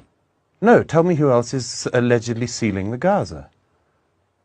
I'm saying that Israel has completely encircled Gaza. Nothing goes in, nothing goes out, as you know. Well, as you know, if you've been, Gaza also has a border with Egypt. Why do you not mention Egypt? Egypt has a stronger fence to fence in the people of Gaza. There was plenty more people every day coming into work in Israel from Gaza until the 7th than were going the other way into Egypt. So if I go back to this question, why do you say there's an illegal occupation of Gaza? Why? So he basically says that you're saying that Gaza, first you said it was occupied, now you're saying it's completely surrounded by Israel, which isn't true. And again, using context and nuance and truth doesn't invalidate your stance. You can still have your stance on what you believe, and this also be true. And his point is, folks were going from Gaza to Israel to work. They weren't going to work in Egypt. So there was a separation from how even the Palestinians view going to Egypt versus going to Israel. Now, all this other stuff we can argue, but to me, this was good to me because of the conversation. How you have a discussion with somebody and you actually have a discussion and bring up facts and truth and not just be talking with these narratives. Deontay Blade Forrest says that the level of division that exists among Americans over Israel shows you the level of control that group of people has. And I agree 1,000%. That's why I say they're not innocent. just think about it for a second. The Israel, the people, they don't have any kind of geographical leverage. They don't have any natural resources. They don't have any large, massive land. They have no geographical leverage. Every nation that's built up in the world has that one thing in common, is that that nation has geographical leverage, whether it be the United States, whether it be, the Americas, whether it be Africa, whether it be Europe, whether it be Asia, whether there's geographical leverage, meaning you have a large mass of land. They don't have any of the stuff, but yet they're a powerful group. So that means their global leverage has to come by ways that aren't traditional. Their leverage has to come by means that are not traditional means, meaning through export, import, through having large military, through having large mass of land, through having large labor forces of people. All that has to be in place, but they don't have any of that. So my question is, if they don't have it, then how do they have success? There has to be other means to which they're getting it. We can argue on whether it's good or bad. We can at least acknowledge that they have not gotten it the way the rest of the world got it. And so to me, if I wanted to be in charge of something, if I wanted to run something, or if I did run something, it would be in my best interest to have the people that I'm ruling over to be at odds with each other versus being at odds with me. It will behoove me, if I want to control some people, to be at odds with each other versus looking at me. And we already played the video a couple of months ago where the young lady was bragging about the Jewish influence in all of the wicked agendas, from the civil rights movement to the LGBTQ stuff to the climate. She bragged about Jewish people being involved in all the wicked agendas. She, not me, she bragged about it. And she represented the Jewish community because the organization was the Jewish something of America, whatever it was their organization. And so at the end of the day, I don't think this guy, I don't know where he probably is pro-Israel, and obviously she's not. But I do appreciate the fact that he wants to have a conversation with truth and facts. Like, I don't care about your stance. Just let what you say be true. Did you say that? Because there is. Why? Well, who is Israel occupying is an it? occupying state. No. It is internationally recognized. No. It's not. It's not at all. I want to move that's on. That's your view. Hang on. That's your view, and okay, I have to correct your view. Our views I differ. have to correct. No, it doesn't. The facts. Our views might differ, but the facts are the facts, and I want to pick you up on something you just did. I'm interviewing you. I know, but yes. I think you're uninformed. No.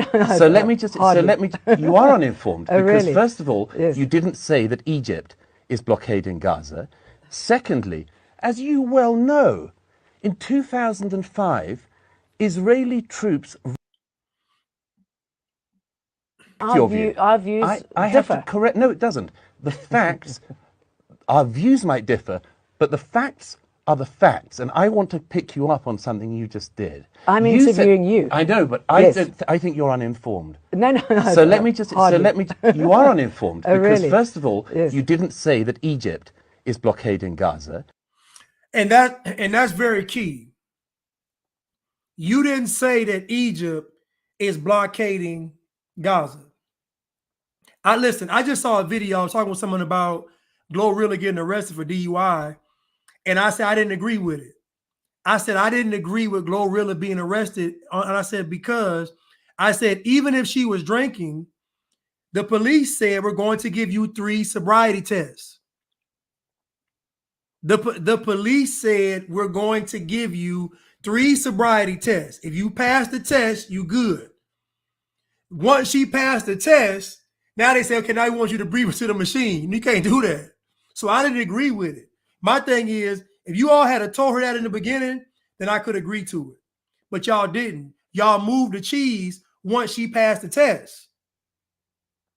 And she kept saying the whole time, y'all trying to set me up. She kept saying it. I thought Glorilla was slow. She ain't that slow.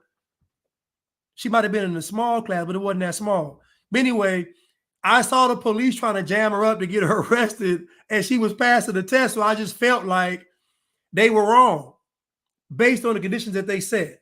In context, now listen, if she's drinking and driving, then she's wrong, right? If she's intoxicated, then she shouldn't be driving. I'm saying if you all pull her over and you have her go through the test and she passed, the tests are only set up to determine whether or not somebody could be operating a vehicle. The purpose of the sobriety test is to make sure that someone is actually cognitive enough to operate a moving vehicle. If she passed the test based on what you all said, then she's cognitive enough to drive a car. But then when she passed the test, you all say, "Oh no, now breathe into this machine." Come on, man. You can't have it both ways. So at the end of the day, I never thought I'd be siding with Glorilla, but I sided with her on that, just based on what the police said. But you can't move the cheese. Let's continue. Hold on. Miss Graves says Israel has offered 5 times to build up, fund, and create the jewel of the Levant in Gaza. It's been rejected by PLO, Hamas every time. I can believe that. Secondly, as you well know, in 2005, Israeli troops ripped Jewish families from their home in the Gaza. That was after Palestinians had been ripped from their homes in Gaza. I mean, how far back do you want to go? You can do the Hebron massacre of 1924 no, if you want. absolutely. But let me finish. Now, when he says that,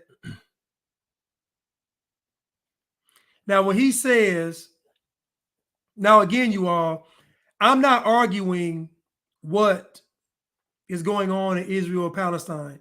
I'm talking about, again, the conversation that they're having in context. When he tells her that the Israelis were ripped from their homes in Gaza, she doesn't say he's lying. This is based on this conversation.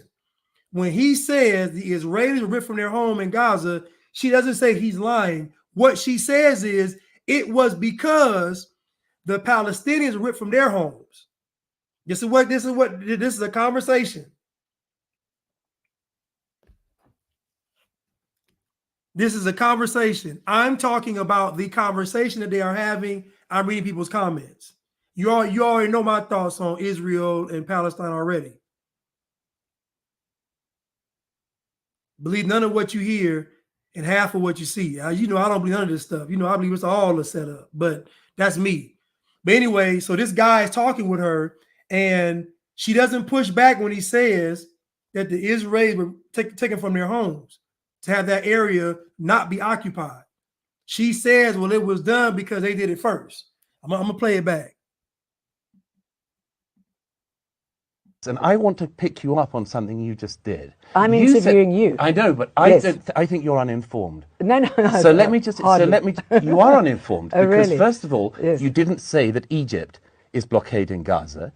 Secondly, as you well know, in 2005, Israeli troops ripped Jewish families from their home in the Gaza. That was after Palestinians had been ripped from their homes in Gaza. I mean, how far back do you want to go? Okay. You can do the Hebron massacre of 1924 if you want. Absolutely. But let me finish. What I want to finish one point. What I want to talk about is we're talking about the action at the International Court of Justice. No. Okay. But first of all, before we jump onto that, you've got to inform South Africa's your viewers. actions there. Yes, but we've got to inform your viewers of the facts, and you just misled them. In 2005. Now, again, this conversation is very appreciated by me because you can still make your argument by stating factual information. And what's funny is that even though she disagrees with him because she's pro-Palestine, she has not said that he's wrong. And y'all can say, well, folks don't know this, folks don't know that, but we can agree that these two people, they know something. They actually going over there, so they know something. Anyway, she has not said one time that he's wrong. Not one time when she said he's lying or that he's wrong. So clearly what he's saying, she believes is true.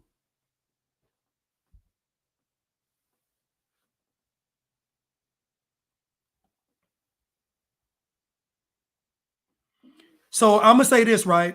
And I'm gonna give you a prime example of facts and truth versus perception. If a person that's black in America calls to somebody in, let's say, Australia, and they tell them on the phone, man, we over here being oppressed. Think about this now. Think about this. Black people claim to be oppressed in America, and it's not true. The media supports it. Hollywood supports it. People will tell you stories. Black people say they are oppressed in America. It's not true, but everybody agrees with it. So it's not hard for a lie to be projected as truth. So a person's experience, I don't give it too much weight because black people been telling me my whole life that they're oppressed, and it's not true. Black people say all white folks are racist. It's not true. The system is corrupt. All of them are corrupt. It's not true. So we can't just say that because somebody has a personal experience that makes it true. If I use the example in America, MLK convinced black people, literally convinced black people that what they were doing and seeing wasn't real.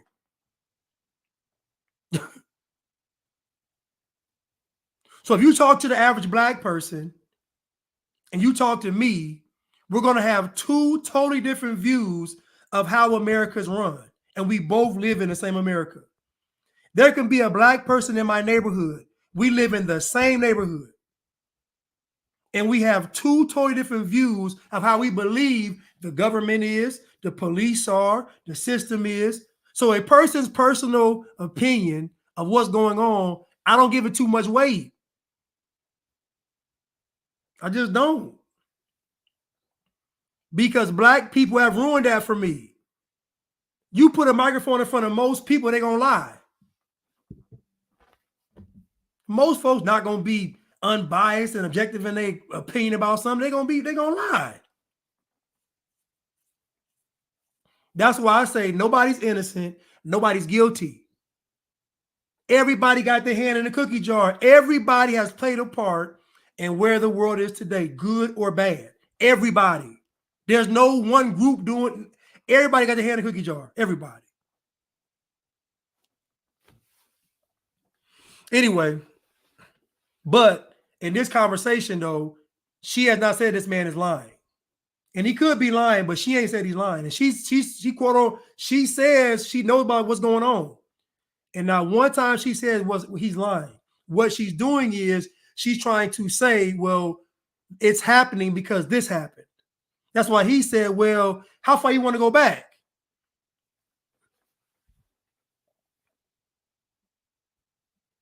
Right, JV, Chanel. If the media is reporting it, I literally believe the opposite at this point. I know. Think about it. We just experienced the media saying that if you don't get this shot, you're going to die. It was played everywhere. It was shown everywhere. It was campaigns behind it, money, Hollywood. Everybody was behind the Peter pandemic being real, and it wasn't. Believe none of what you hear and half of what you see for a reason. Anytime they show you something on mass media, there's a reason behind it. What is the reason? So think about it. Why would they lie about COVID, about the Peter pandemic and the shots, but then tell you the truth about Israel and Palestine? Why would they lie about Russia and Ukraine, but then tell you the truth about Israel and Palestine? Why would they lie about climate change, but then tell you the truth about Israel and Palestine? Why would they lie about Trump, but then tell you the truth about Israel and Palestine? Why would they lie about Biden, but then tell you the truth about it? Don't make any sense. The media's job is not to give you the truth. The media's job is not to inform you. The media's job is to give you information. That's different. That's the media's job. The media's job ain't to give you the truth. Truth is going to set you free.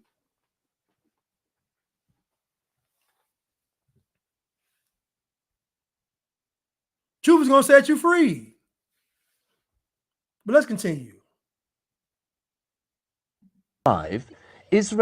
Israeli troops ripped every Jewish family from their homes in Gaza and handed over all of Gaza, which was completely clear of Jews. That was after two Nakbas, I think in 1948 and 1967, when Palestinians were ripped from their homes that were originally there. That's your I know, so let's specific interpretation of the history, and yours is a very But we can agree to disagree, but don't misinform your viewers. And Likewise. And so again, she's not saying that he's lying. When he says that the Israelis were removed from Gaza, she's not saying he's lying. She's saying that it's because they got removed because of this. So again, you can't have it both ways. You can't say that it's occupied and then come back and say, well, they got removed because the Palestinians got removed before. Which one is it? Did they get removed or not? The problem is that people want a solution. Everybody wants a solution, right? They want a solution. But when it really comes down to it, do they really? Do they really? When you ask black folks about what they want, is it a realistic solution? You say, what do y'all want? Black folks got 1,000 different things. Reparations, tax exempt, land, free money from white people, business. Like it just don't end. It doesn't end. And so again, she's not saying that he's lying. She's saying the reason they got removed was because the Palestinians were removed before. Let's just say this is all true. Isn't that a solution? If I removed your people from a land before that was wrong, and now I remove us out of it the second time, that is a solution. I'm just saying, it's a solution. Go back. Well, I'm not misinforming your viewers. I'm informing them because you're not. The point that I'm trying to make, which Israel you keep moved away on, from Gaza, and Gaza has been sealed off the ever point since. you keep on trying to distract everyone from is that Israel took every Jew from Gaza in 2005, handed it over. Hold on. International court ordered them to be removed because settlements were deemed illegal because of the way they killed Palestinian people to steal their homes and property. Okay, so the solution to that is to do what? If I stole your property, right? If I stole your property, what is the solution? If I stole your land and your property, the solution is to give you your land and property back. Now, the justice part of that is you get compensated for the loss. But the first step is to give you the land back. Get out the way. I'm going to leave. It's no different than a squatter. If somebody's squatting in the house, the goal is for the squatter to leave. Now, the next stage is, okay, did the squatter cause damage in the house? What needs to be fixed? What they do to the house? How much money did I lose from a squatter being in the house?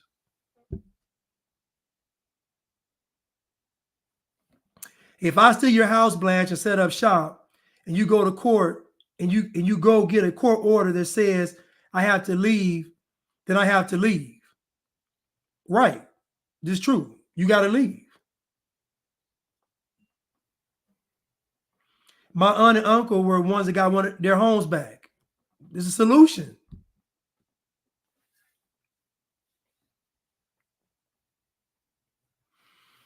No compensation in Gaza because they don't have any rights as refugees. So again. So what we're saying is that the entire planet, that's what we're saying, the entire planet is complicit with the oppression of the Palestinians. Is that what we're saying?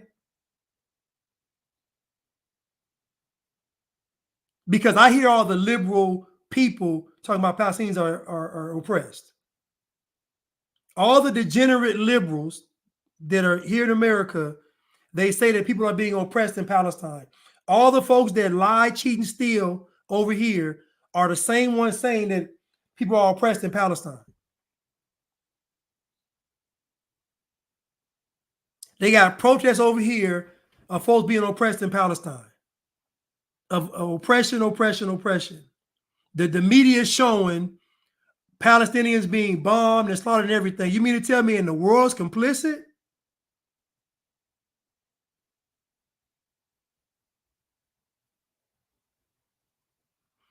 The media does report what's going on. That's not true. The media, that's why people have such a strong stance for Palestine. The media does report it. These folks ain't going to Palestine. They don't know. So they're only getting information from the media. These folks don't go to Palestine. They only have a hard stance on Palestine because of the media, whether it be social media or mass media. And I said this before when it happened. I said, why is my timeline flooded with all of this stuff about Palestine and Israel and nothing about Ukraine and Russia? I've been saying this for the last 6 months. I've been saying the same thing, almost 7 months. So the media is very intentional with it, showing this information.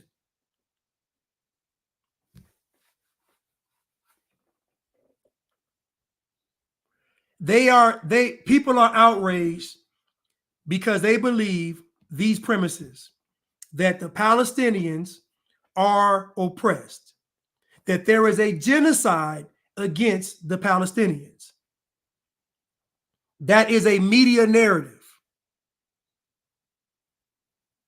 That's the media narrative, that Israel stole the land, Israel is oppressing the people, Israel is killing the people. That is a mass media narrative of what's going on. So that is what's fed to the world. The reason why folks are having protests over here for Palestine is because of those three things. So that's the reason. So my question is, what we're saying is that the entire world believes, because the media is showing it, the media is showing stole the land, oppressed the people, and genocide. And the world ain't doing nothing?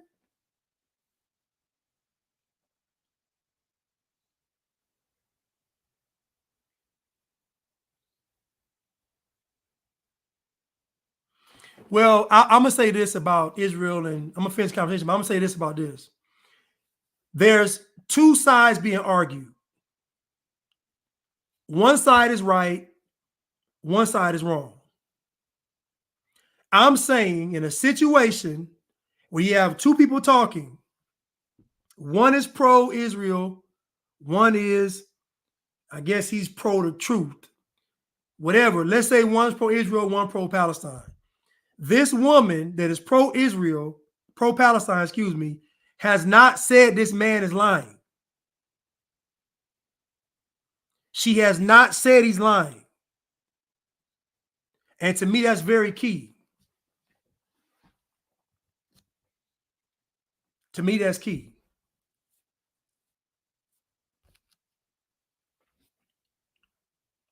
But I never believe anything is one-sided. Never.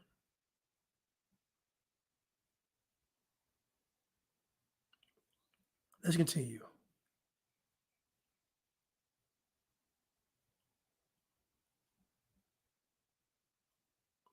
Yeah, but to play, listen to me, people, listen to me. To play both sides, you have to have both sides complicit.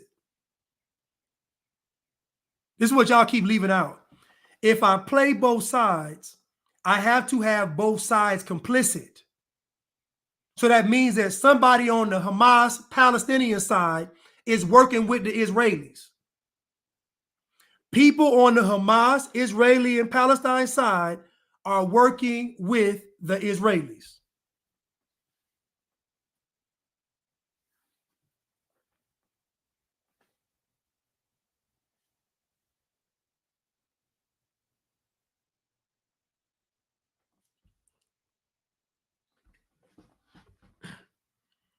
But let's continue.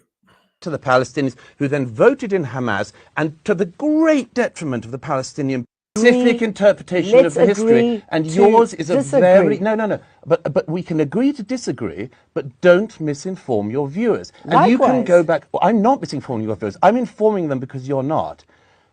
The point that I'm trying to make, which Israel you keep moved away on, from Gaza, and Gaza has been sealed off the ever point since. you keep on trying to distract everyone from is that Israel took every Jew from Gaza in 2005, handed it over to the Palestinians, who then voted in Hamas, and to the great detriment of the Palestinian people. They have been ruled by Hamas for the last 18 years. If you want to look to the source of the conflict, look to that fact. Okay, so how many illegal settlements? Again, he just said that Hamas has been in charge for the past 18 years. Now, we can argue whether or not Hamas was created by Israel or not. Let's just say it was. If this is, again, the woman is not saying this man is lying. She is pro-Israel, pro-Palestine. She said she's been over there. She ain't said this man lying one time. This man just said that Hamas been in charge for 18 years. So my question is, has there ever been an appeal to the United Nations from the Palestinians to get from up under Hamas rule? Has there ever been an appeal from the Palestinians saying we don't want to be under the subjugation of Hamas or Iran or whoever? I don't know. Because again, his claim is they voted Hamas in. She didn't say he was lying. They've been in charge for 18 years. She didn't say he was lying. Again, this is somebody that's pro-Palestine. He done made 4 major points where she should have said he's lying, he's lying, he's lying. But if she was sitting in front of you all, she would agree with you. So the woman that would agree with you all ain't saying this man is lying. And he don't agree with y'all. That's all I'm saying. This is a nuanced, contextual conversation.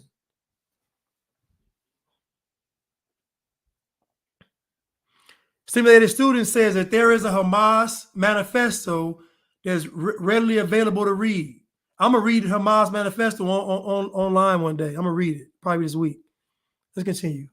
Are there in the West Bank? That's also illegal under the United Nations, under international law. Those settlements on the West Bank are illegal. Which ones were legal in your view? In the Middle East.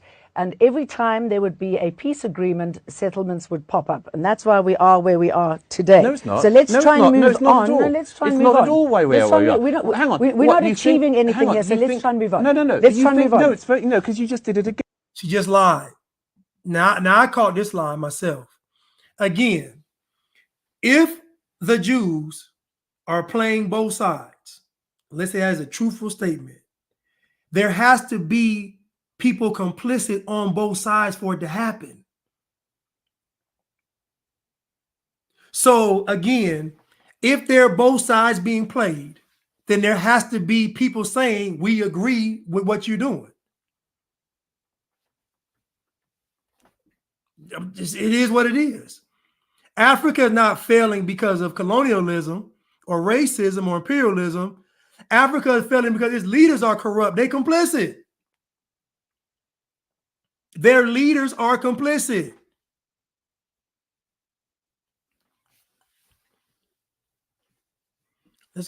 Let's continue. Palestinian people. They have been ruled by Hamas for the last 18 years. If you want to look to the source of the conflict, look to that fact. Okay, so how many illegal settlements are there in the West Bank? That's also illegal under the United Nations, under international law. Those settlements on the West Bank are illegal. Which ones were legal in your view? In the Middle East. And every time there would be a peace agreement, settlements would pop up. And that's why we are where we are today. No, it's not. So let's try and move on. No, let's try and move on. It's not at all why we are where we are. Hang on. We're not achieving anything here, so let's try and move on. No. Let's try and move on. No, it's very, no, because you just did it again. You just threw in another false fact. We are not where we are today because of settlements in the West Bank that are disputed. That's not why Hamas broke out of Gaza on the 7th of October and massacred people in their homes. As that's we know, that's Hamas not got because of the West Israeli Bank, support and you well to take know on it. Yasser You well know Arafat. that. Again, He got her again. Now she said the reason why we are where we are today is because every time we have a peace treaty, settlements pop up in the West Bank. And he says, no, we are where we are today because of the Hamas attack on October the 7th. And there's really no way around it because honestly, if Hamas attacked and they were prompted by Israel, they complicit. And if Hamas attacked unprompted by Israel, they're still complicit. So again, like it's no way to slice it. That's why I'm saying nobody's innocent, nobody's guilty. However you slice this thing up, there's compromise all the way around. My thing is, if you're really against what's going on, then you can't be complicit with the agendas. So that means there should be no leader on the planet siding with the Jews, if that's the case. If the Jews have world domination, then there should be no leaders in these countries siding with them. Why has there never been a global thing saying we don't want to deal no business with them? We not going to deal with y'all no more.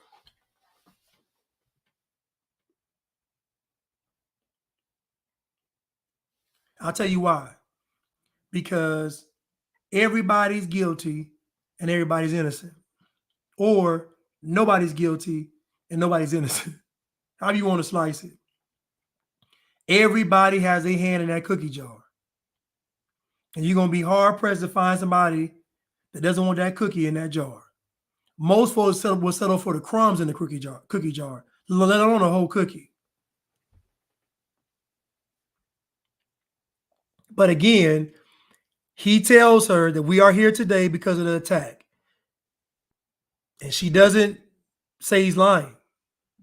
And you well know that Hamas. You well know that Hamas did not commit the massacre of the 7th of October because of settlements. They did it by their own admission because they want to massacre every Jew they can get their hands on, and Hamas has said they will do it again and again. So don't get onto the distraction of settlements. That is a second-order priority. The first order. It's easy to fob those off, isn't it? It's easy for you to try to distract people about it. But I'm saying don't distract them from the crimes of Hamas. Don't do that. I'm not distracted. Well, you are. You just said that's why they did it.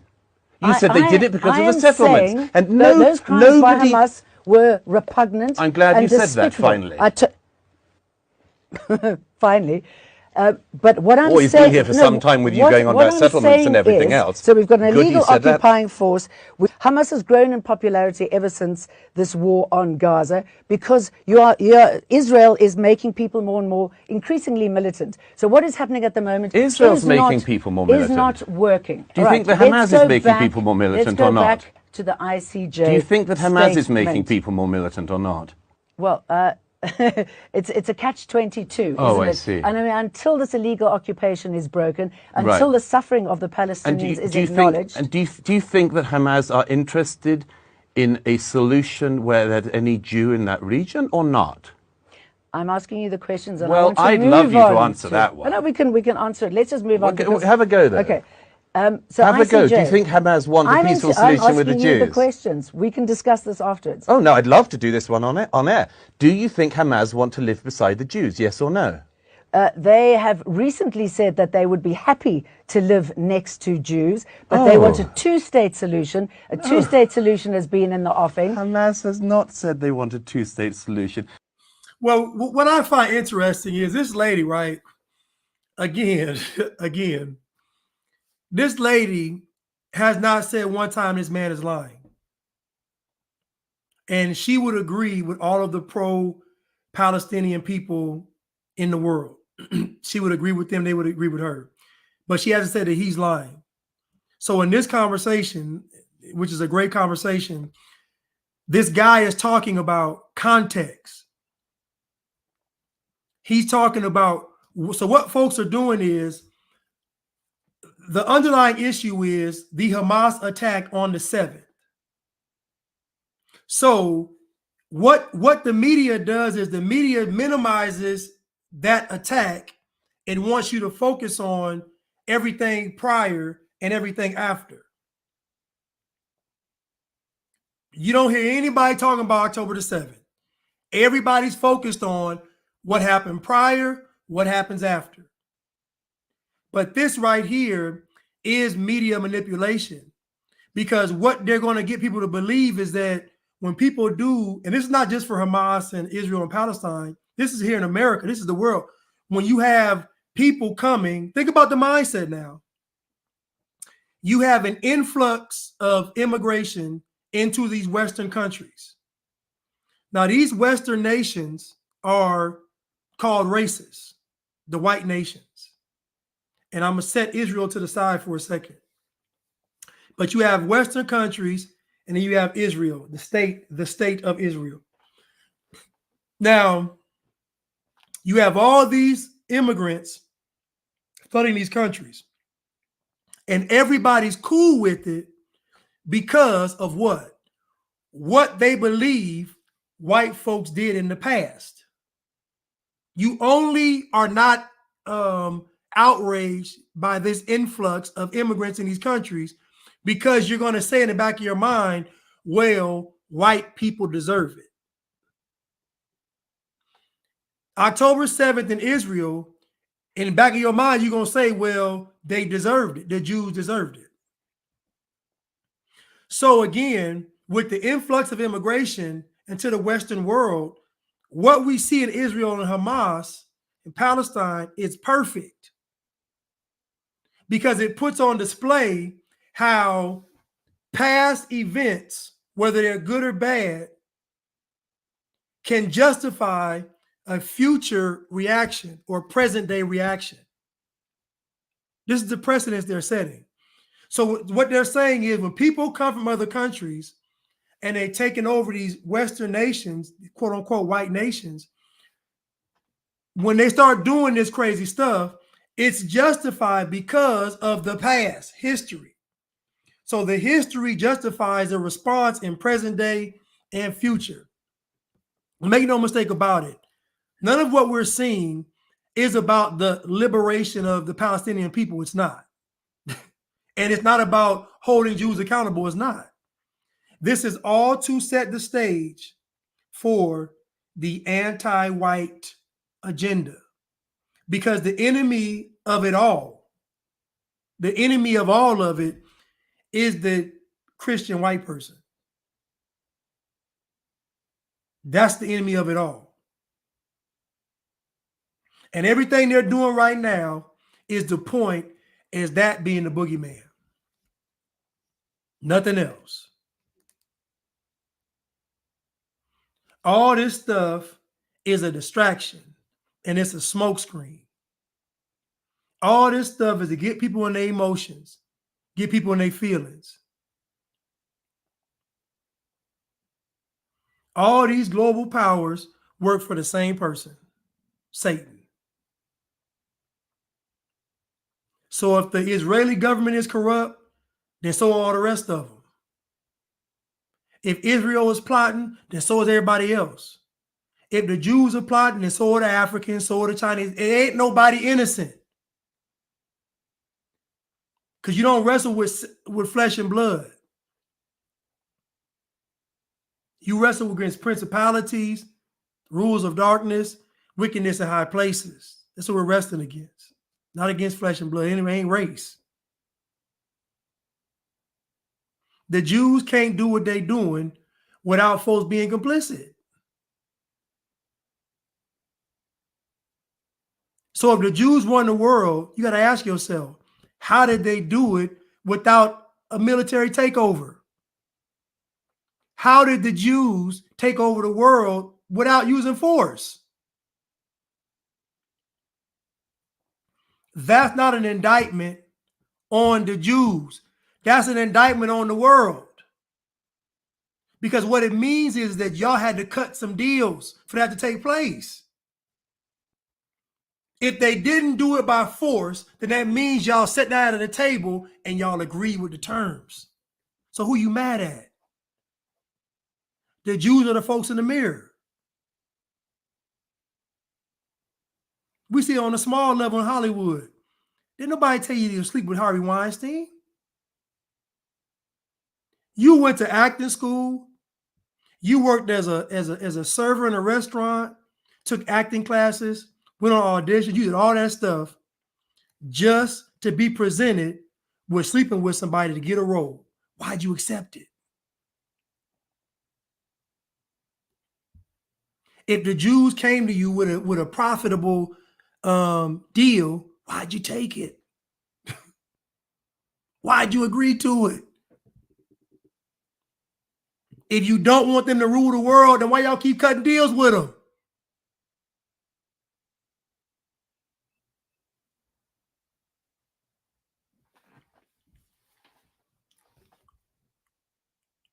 Come on. If you're not siding with Hamas, then why ain't y'all stringing them up?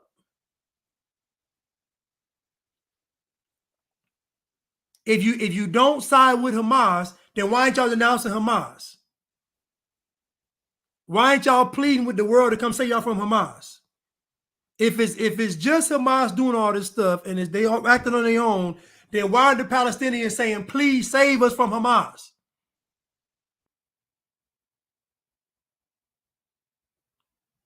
I'm asking. I don't know. I'm asking.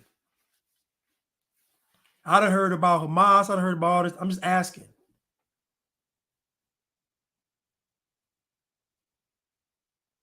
Black people every day talking about the police bad. Black folks every day crying to the police. Black folks done cried so much the UN done got involved and came over here dealing with police brutality and racism. The UN is over here investigating, coming up and determining America guilty for police brutality and racism because black folk was crying.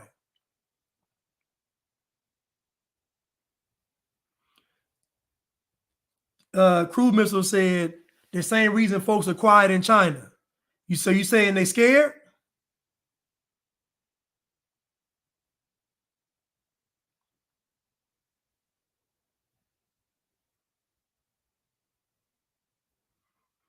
Okay, so Tanya said, just like you have the right to resist occupation under the Second Amendment, Palestinians have the right to resist under international law by any means necessary and with force. So based on what she said, why are we crying about the outcome?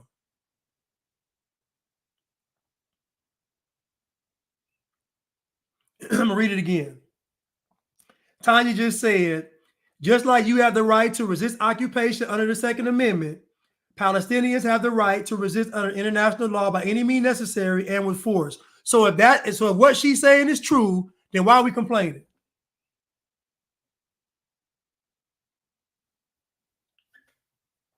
If you resist arrest and the police knock your head off, who are we going to be mad at?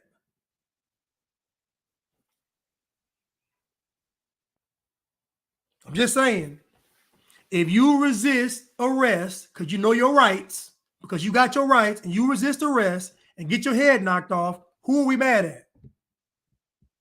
The police have established they're not going to play with y'all. Israel has established they're not going to play with y'all. So if you go ahead and say, by any means necessary and force, how are you mad at the outcome?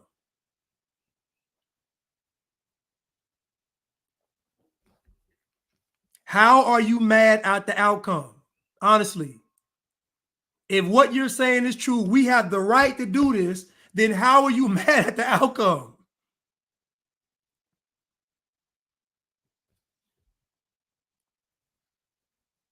I'm just saying. I'm just saying, y'all. That's all I'm saying. Even if I say I'm going to exercise my First Amendment rights, it doesn't mean it won't be without consequence. If I say I'm going to exercise my Second Amendment rights, it doesn't mean it's going to be without consequence. But if you're willing to exercise your rights, that means you're saying, I agree with the terms. If I exercise my First and Second Amendment rights, I might get my head knocked off.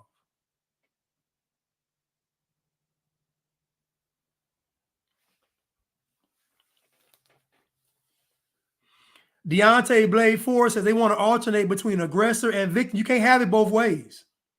You cannot have it both ways. You just can't. And I think in this world, the media has conditioned us to think we can have. You can't be a victim and be the aggressor. So you got to completely be the victim and sit back and say, "Come help us," or you're gonna be the aggressor. But you can't flip flop between the two.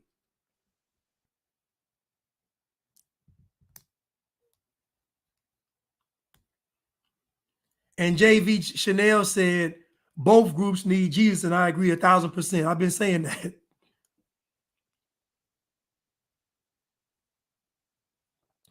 Blanche, what do you say about the anti-Semite bill? I understand my take is a little different than most. The anti-Semite bill is trash. I don't believe in anti-Semitism. I believe it's a Marxist, communist political term.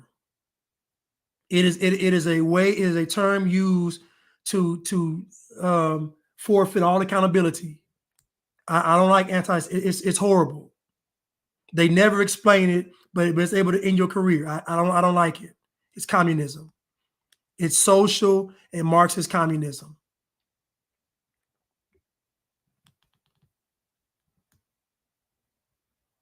So if I say that the Jews run the entertainment industry, that's anti-Semitic, but I can prove it. Now I can say that members of the Jewish community run Hollywood and music. I can prove it though. I've proven that, but that's anti-Semitic. So I don't agree with me. I can be critical of the bliggity blacks and the white liberals, but I can't talk about the Jews. I can't talk about the trans and all. No, I don't agree with that. I don't like anti-Semitism. So I'm just saying. And if you ask my opinion, somebody saying that you control industries ain't anti-Semitic is true. But the real issue is that if the Jews control all these industries, then when they say systemic racism, you got to be more nuanced about it. You got to give more context. We love talking about the system, but white conservatives don't control the system. White conservatives do not control these industries, but yet they get the brunt of everything bad that happens. I don't agree with it. It's cap.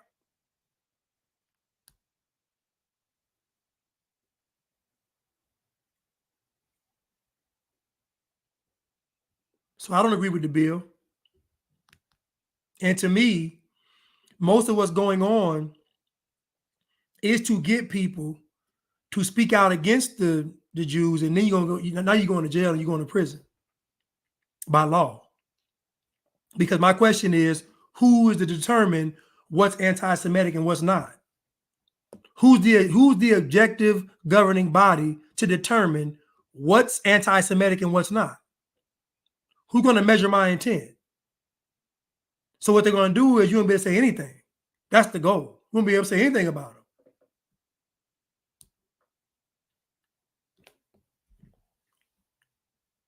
So I don't agree with it.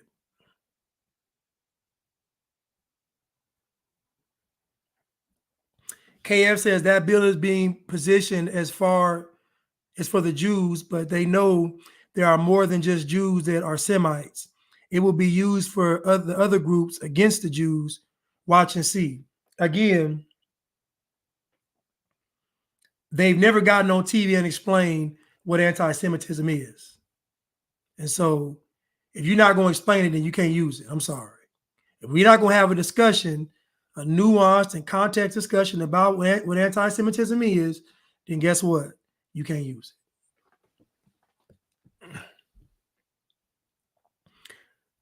Stimulated Student says the Holocaust Remembrance Alliance determines the definition. Well, I don't trust them.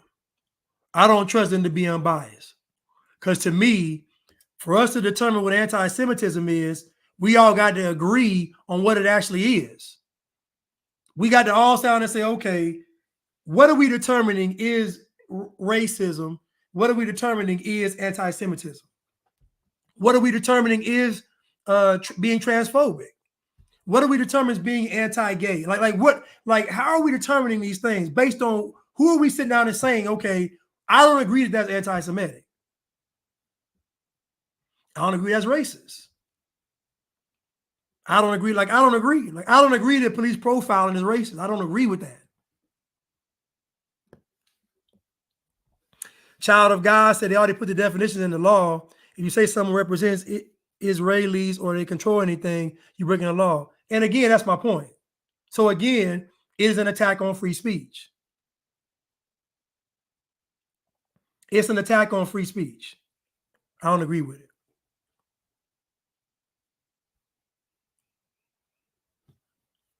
It's free speech going away. I don't agree with it. I don't agree with you telling me I can't say something. Because you're telling me if I say something, it's going to lead to the Holocaust. That's cap.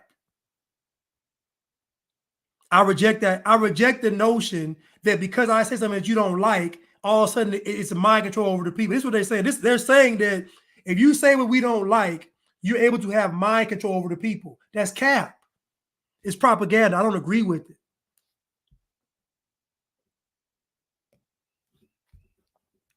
I should be able to say what I want to say. But guess what? You should be able to too, as well. The funny thing is, the people that are advocating for free speech don't mind y'all having free speech.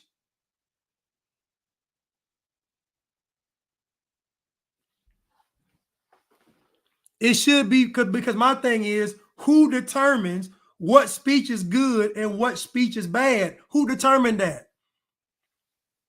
What great meeting of the minds came together and said, for history, this is going to be considered wrong. And this is going to be considered, man, you crazy. So you telling me now, after you pass these laws, all I can say is positive things about Jewish people? That's insanity. That's insanity. If I'm critical of the bliggity blacks, I'll be critical of the jiggity Jews. That's a new one. Jiggity Jews, bliggity blacks. Wiggity whites. Right. Right. Stimulated students. That's what they did during COVID. They shut down dissenting opinions. People died as a consequence. Exactly. We just saw these people shut down free speech. And now you telling me, oh, but when it comes to them, it's cool. It ain't cool.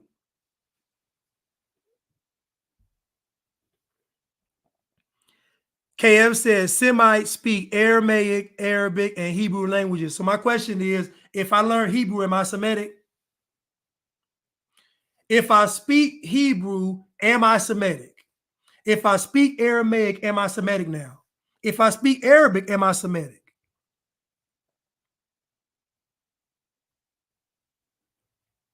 If I talk about the Jews in Hebrew, is that still being anti-Semitic? If I talk about the Jews speaking Hebrew, is it still considered anti-Semitic? I'm just asking. I'm just asking.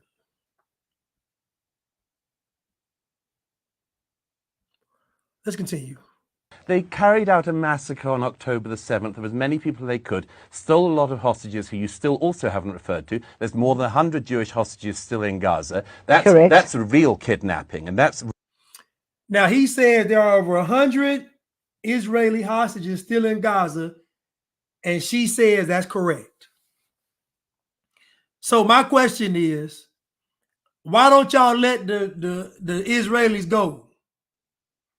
If it's genocide, if it's a slaughter, if it's a massacre, then let the people go. If it's that, I'm just saying. I'm just saying. You can't be holding on to the dope, talking about I don't want to go to prison. Like, listen, you got to let the people go. I'm sorry.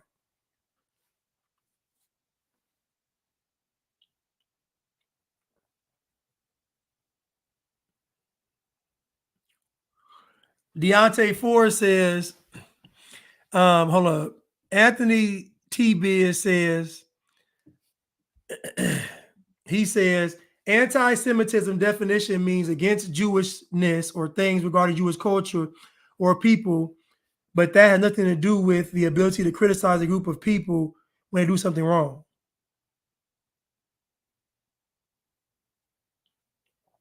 I'll read that again. Anti-Semitism definition means against Jewishness or things regarding Jewish culture or people that has nothing to do with the ability to criticize a group of people when they do something wrong. Well, how, again, who determines that when you're saying it's wrong, they're going to agree with you? They got to agree that what they're doing is wrong. You see what I'm talking about? So you can't say that. Because if I say, well, they did wrong here, they say, no, we didn't. Now it's anti-Semitic. You see how tricky this is with no kind of context, no kind of nuance? Against Jewishness can mean anything. Black folks say that I'm a sellout if I hold them accountable. If a white person holds a black person accountable, they're called racist. So again, that's not how that works. You can't infringe upon free speech, period. Period. Ain't that what they say? Period. Ain't that what the Queen say? Period. Ain't that what they say? Deontay Blade Forrest says Eastern Europeans have a monopoly on the label Jewish. Notice that they've always rebanned the classification of Israelite to Israeli. Why? It's a good question. Why has it been reclassified? I agree.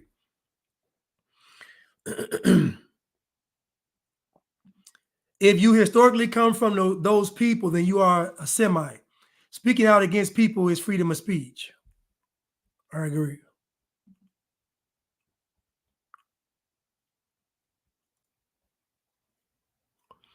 Being Jewish doesn't free anyone from criticism or accountability. But my question is, again,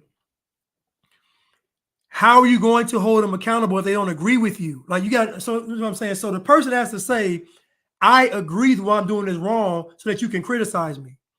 If I don't agree that I'm wrong, then how are you going to criticize me?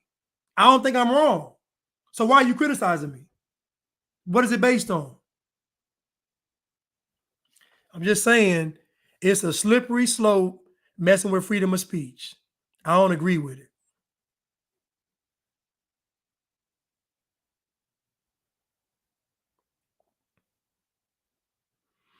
Child of God says IDF had deleted hostages as they were released, as they have released them.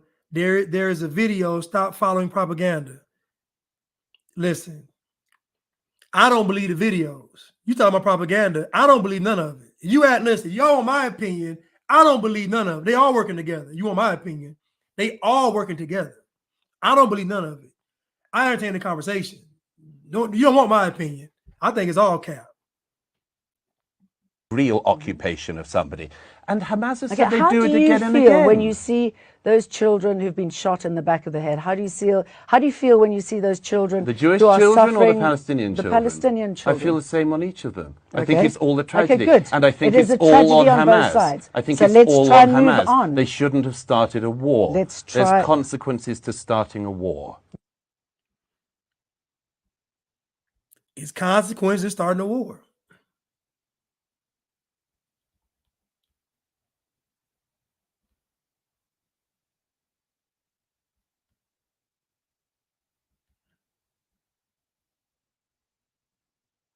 How do you know Israel is denying Ethiopians?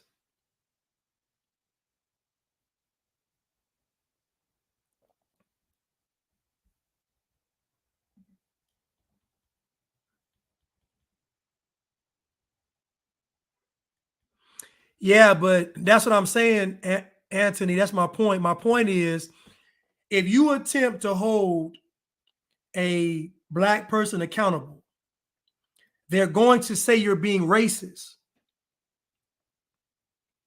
So what I'm saying is that who determines the precedent of all of this stuff?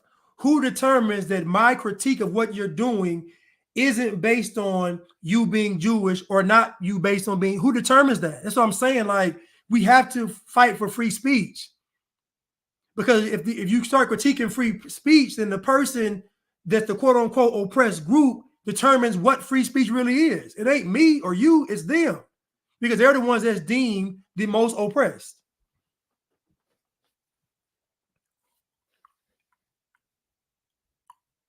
You know what I'm saying? So at the end of the day, yeah, we can't. I agree. We can't have it both ways though. They're not no. Mm-mm. We can't say we believe in free speech, but only when it comes to no, because I guarantee you right now, even having something in law that says something is anti-Semitic is going to be a problem. We see this abuse of power with the trans and the LGBTQs and the blacks already. We already see the abuse of even women, the Me Too movement. Toxic, like we see when groups get leverage, how they respond. I've never seen a group of people respond righteously with leverage, ever.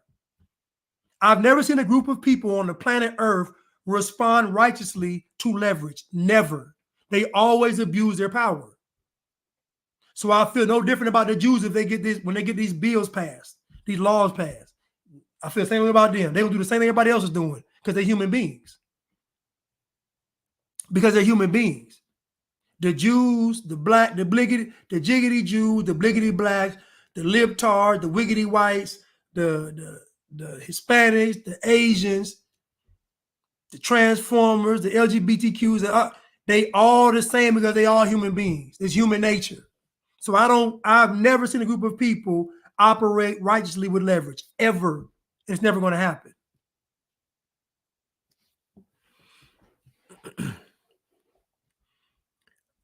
Super stickers real quick. Let me go through it. I'm going to do a part 2 on this, you all. I got to stop today. I got to go live today with Cutting Through the Culture. I'll be back on Tuesday probably. I'll be back on Tuesday probably. But anyway, y'all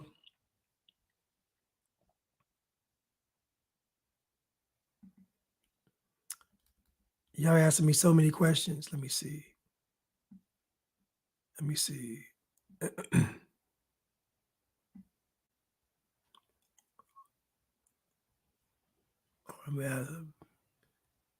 see one more question.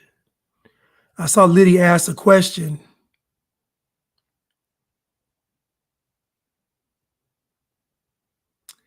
I don't see the question anymore. Hold on, let me see. I don't see your question, Liddy. I thought I saw it.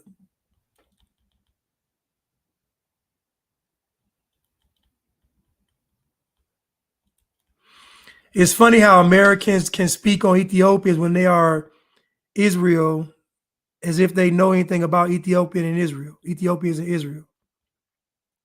Again, all we know is what we saw from the media. We can go on YouTube right now and they're going to give us a one-sided version of how Ethiopians are treated in Israel.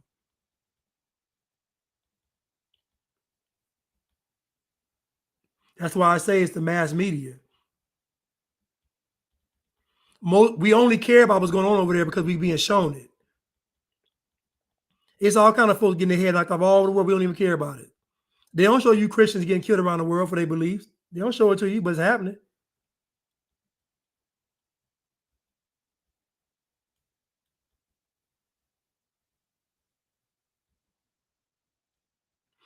My thing is, many Americans said don't talk about politics and don't talk about religion, then get upset when the Jewish community establish something in response to DEI. I don't feel empathetic. That they are DEI though.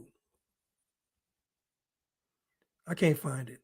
I can't find your question. Maybe if you can retype your question, maybe I can read it. I don't see it.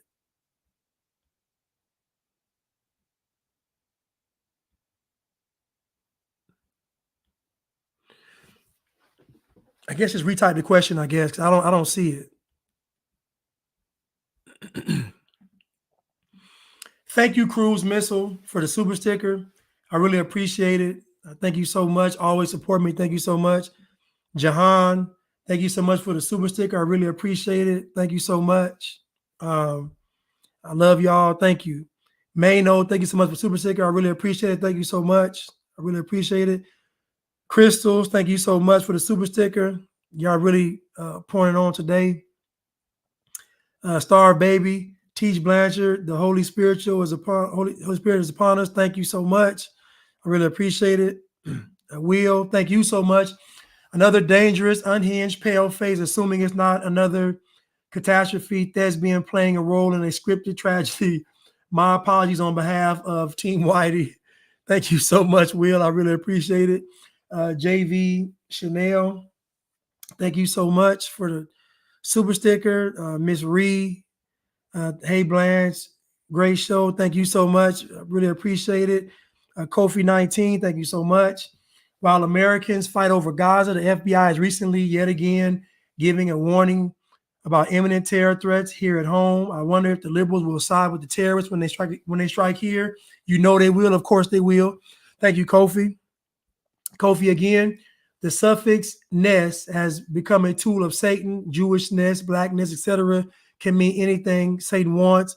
1,000% correct. Thank you so much for the super sticker again. And Miss Mokoy, Blanche, it's borderline prophetic that you worked in the industry pre-pandemic. Do you still recognize familiar theatric tricks, IRL, like you did while on set? Thanks for the great commentary, by the way. I'm gonna say this before I close out. So what you're learning in film and television, all this stuff, is that it's all scripted. Like what you'll know is that nothing, like what you think is a moment on television, it's all fake. It's not real because there's so many checks and balances in the industry to where nothing just happens. So like if you see somebody run across the stage at the Oscars like a protester, it's impossible because there's so much security there. Like it's impossible. Like the Will Smith and Chris Rock thing happening, it's impossible. It's impossible. And I bring that up because their goal is to get you to believe these lies for a reason. So because they're building up cachet with you by showing you all this stuff, making you think, oh, this is real. It's scripted. Trust me. So if a news station shows something going on in Palestine and Israel, they've gone through a lot of stuff. They're just picking certain ones. It's all it is not random. It's like, okay, we don't want that one because it's too. I'm just saying. So what you'll find in the industry is that it's all scripted. If you're ever on a reality TV set, what you see on reality TV has been done 100 times. All those scenes on reality TV are done 100 times. I've been on the sets. It ain't real. All the fighting, it's all fake. It's not real. I done seen it. I done been there. Okay, do it again. Okay, this time, grab right here. This time, it's not real. It's all scripted. I remember one time Kenny Smith walked off set in protest of a police brutality back in 2020. Scripted. Fake. I'm just telling y'all, none of this stuff is real. And so once you realize that it's fake, then now you know that what they're showing you has an intent behind it. There's a reason why they're showing you this stuff. It's not, they're not giving you a random feed from the world. They're sitting down having literal meetings about what to show you and I.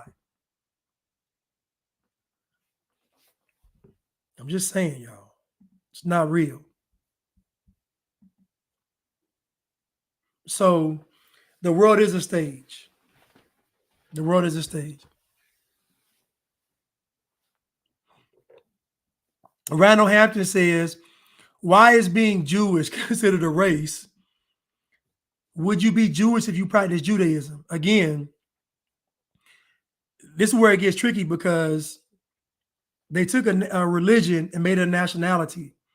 So now you have Jewish folks that say they're Jewish through, they don't say they're a race, they're a people. They're Jewish through bloodline, they're Jewish through the religion, they're Jewish through the promise of Abraham, they're Jewish through the rights to the land, they're Jewish. Like it's again, race and having a racial category and being Jewish are two different things. Being Jewish is not a race. It's not. But it is a great question. But it's not a race. They are, when you're talking about being anti-Semitic, you are anti everything that is Jewish. That means the state of Israel, that means the religion, that means the people, that means everything. Anti-Semitism is you're against the whole existence of Jewish people. Again, this all ties back to the Holocaust. So they put in everybody's mind that anything negative said about them is going to lead to the Holocaust. So we got to be quiet on that. I'm just telling you. So I don't agree with free speech being limited. I don't.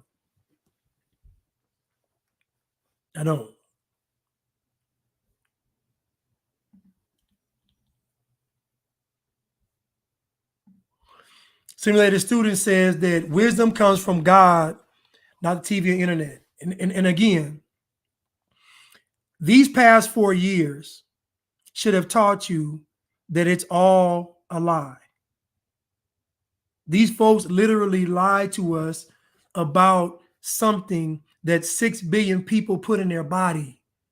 So I don't understand how we believe in anything on TV. I don't even watch TV. I don't. When I walk in certain establishments and they playing CNN and Fox, I just be like, what the heck? Because I don't watch it. When you don't watch this stuff, you come back trying to look at it, it's like, man, you like, what is this, man? This is nonsense. But anyway, listen.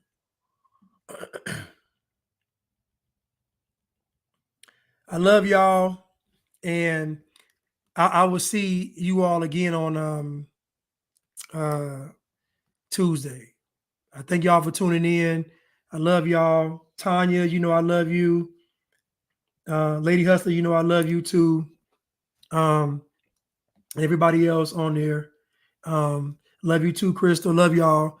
You know, when I'm talking with y'all, this ain't personal. It's just, you know, I picked the conversation because I thought it was a good conversation. It wasn't an emotionally charged conversation. It wasn't them yelling back and forth. Two people just talking about their viewpoints, like, which is what it should be. You know, back in the day, they used to have a show on TV where it would be like all walks of life having a discussion. And maybe that might have been programming and propaganda too, but I think it's good if we can just have discussions. Like, you know, to me, having these civil discussions and being able to, even though we disagree, we can have a discussion to see the humanity in each other. Like, I don't have to hate your guts because we disagree. We can still love each other and walk away, say I don't agree with that, and be cool. You know what I mean? So I think that these discussions give us back our humanity. We can talk about something, give our points, agree or disagree, and then walk away, shake hands or hug, and go out to eat, have drinks, and it'd be cool. I mean, because most conversations that we have aren't political. Most conversations that we have are not political, religious. They're just about life. So, you know, most of our talking points in life are just about life. They're not deep. They just talk about what's going on in your life, what's going on in my life, and it's just that simple. Like, so at the end of the day, most of us can converse, have a good time, and just leave. Like, we can be done and then be friends the next day or whatever. So I don't know. I just think that we got to get back to having conversations, you know, debates, whatever, you know, just, you know. But anyway, I love y'all, and I'll see y'all again on Tuesday. Thank y'all so much. Oh, my bad. I want to thank Angel for moderating. Thank you so much. She does a wonderful job. I want to thank Agadas Navi for moderating.